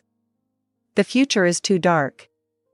Otherwise, we could send in a select team to bash their heads in. It may only invite their fury, but if we can't stop the invasion, we should at least do what we can. And the leader of that team would be that guy, I suppose? Yes, him. There was only one person the pair could be referring to, Furious Flash Celebrate of the Adamantite Plate Adventurer Team Crystal Tear. He used a fencing technique called a fulgent sword, hence the nickname, and his class was Holy Lord. That guy definitely has a lowly complex. Whenever we're talking, his eyes are just plastered to my body. Does he really get such a kick out of this flat thing? Why not just look at the wall, then? Because it's a fetish. Yes, it's true, Your Majesty. He has a lowly complex. Draudelin's face twitched. I wasn't asking you to make a definitive declaration. I wish our nation's adamantite plates were a little more normal. What are you talking about? All you have to do is play the part of a cute, pure child and he'll fight like mad for you. Isn't he actually extremely convenient for us? But I'm going to have to fulfill his desires at some point. Hey. Don't look at me like I'm the pork for tomorrow's breakfast. Her subordinate heaved a conspicuous sigh, and she practically popped a blood vessel. Isn't that all, though, Your Majesty? Please just bear it. You're still better off than the people who are literally being eaten. She couldn't argue with that. If I had the money, I would hire optics full-time, but what is the theocracy even doing anyway? I'm afraid I have no idea. In past years, they contributed to no small degree. Now is about the time they usually come to help us out, right? I'm not saying they have to send the Black Scripture, but why don't they at least dispatch the Sunlit One? The theocracy had been secretly sending in forces to save the Dragon Kingdom. It wasn't much, but they probably helped because she was the head of the country. This is what we get for leaving our national defense up to another country. How sad. It's not like we wanted to. We had no choice. You know that. Our military expenses are already pushing it. If we try to increase them any further, we'll go broke. Plus, even if we allocate money, it's not like the soldiers will immediately be stronger. The Dragon Kingdom had long been spending quite a sum on a yearly basis to counter the Beastmen threat, and this was what had come of it. But she wanted to think that spending what they had kept damages lower than they might have been. If the theocracy has abandoned us. Right. What if we asked the Empire for help? If we fall, the next will be the Empire, right? The Katsa Plain is there, so it won't be the Empire straight away. They could also go around the lake and strike the theocracy. Yeah, maybe they aren't brave enough to plunge into a zone where tons of undead spawn. Incidentally, both of them excluded the Wyvern Tamer race in between. It's less about bravery and more that they can't eat undead. There's no point in conquering them. The only ones who would be happy to take that territory are other undead. Plus, isn't the Empire busy? It's almost time for their annual war, right? It's a bit late this year. Yes, it's about half a year late. We got this proclamation about some caster. If you'd like to see it, who cares about the situation in other countries? We need to worry about how to save our own country. Aren't you the one who brought it up, Your Majesty? What about using your magic? The Prime Minister waved a finger around. That must have been what he imagined magic to be. Drawdalin winced. Primeval magic? That's not the sort of thing a person, even someone with an eighth of dragon's blood, can control. One wrong move and I could end up assisting in the country's downfall. It's our last resort. Our last resort? I hope the day we need it will never come. Alright, I'm going to request support from the theocracy. Okay. Thanks. Drawdalin responded in a naive, childlike manner, and the Prime Minister looked coldly at her. That's it, Your Majesty. If you can find the wherewithal to do that, it seems like you can write 30 letters to encourage the commanders at the front, tell them a little girl believes in them. And of course, make sure to do it with a child's handwriting. Bleg. I can't do that sober. Bring me a drink. Understood. I don't mind if you get wasted, just please make sure the work gets done today. The Prime Minister bowed and left the room. Seeing him off, Drawdalin looked down at her hands. Spirit magic, primeval magic, was different from normal magic in that it was cast with souls. If she sacrificed a ton of her people, then connected and broke down their souls, she would probably be able to use an immensely powerful spell. She could probably even imitate the huge explosion her great-grandfather had told her about, the Platinum Dragon Lord's ultimate attack. That said, she was far weaker than a dragon, so even an optimistic estimate meant the spell required 1,000,000 sacrifices. Drawdalin buried her face in her hands, trembling at the feeling that it was hell that awaited her no matter what happened. End of intermission. If you like my content, join me on Patreon, where you can find more and exclusive novels. Also, you can leave a donation by clicking the Super Thanks button. Thank you very much for your support.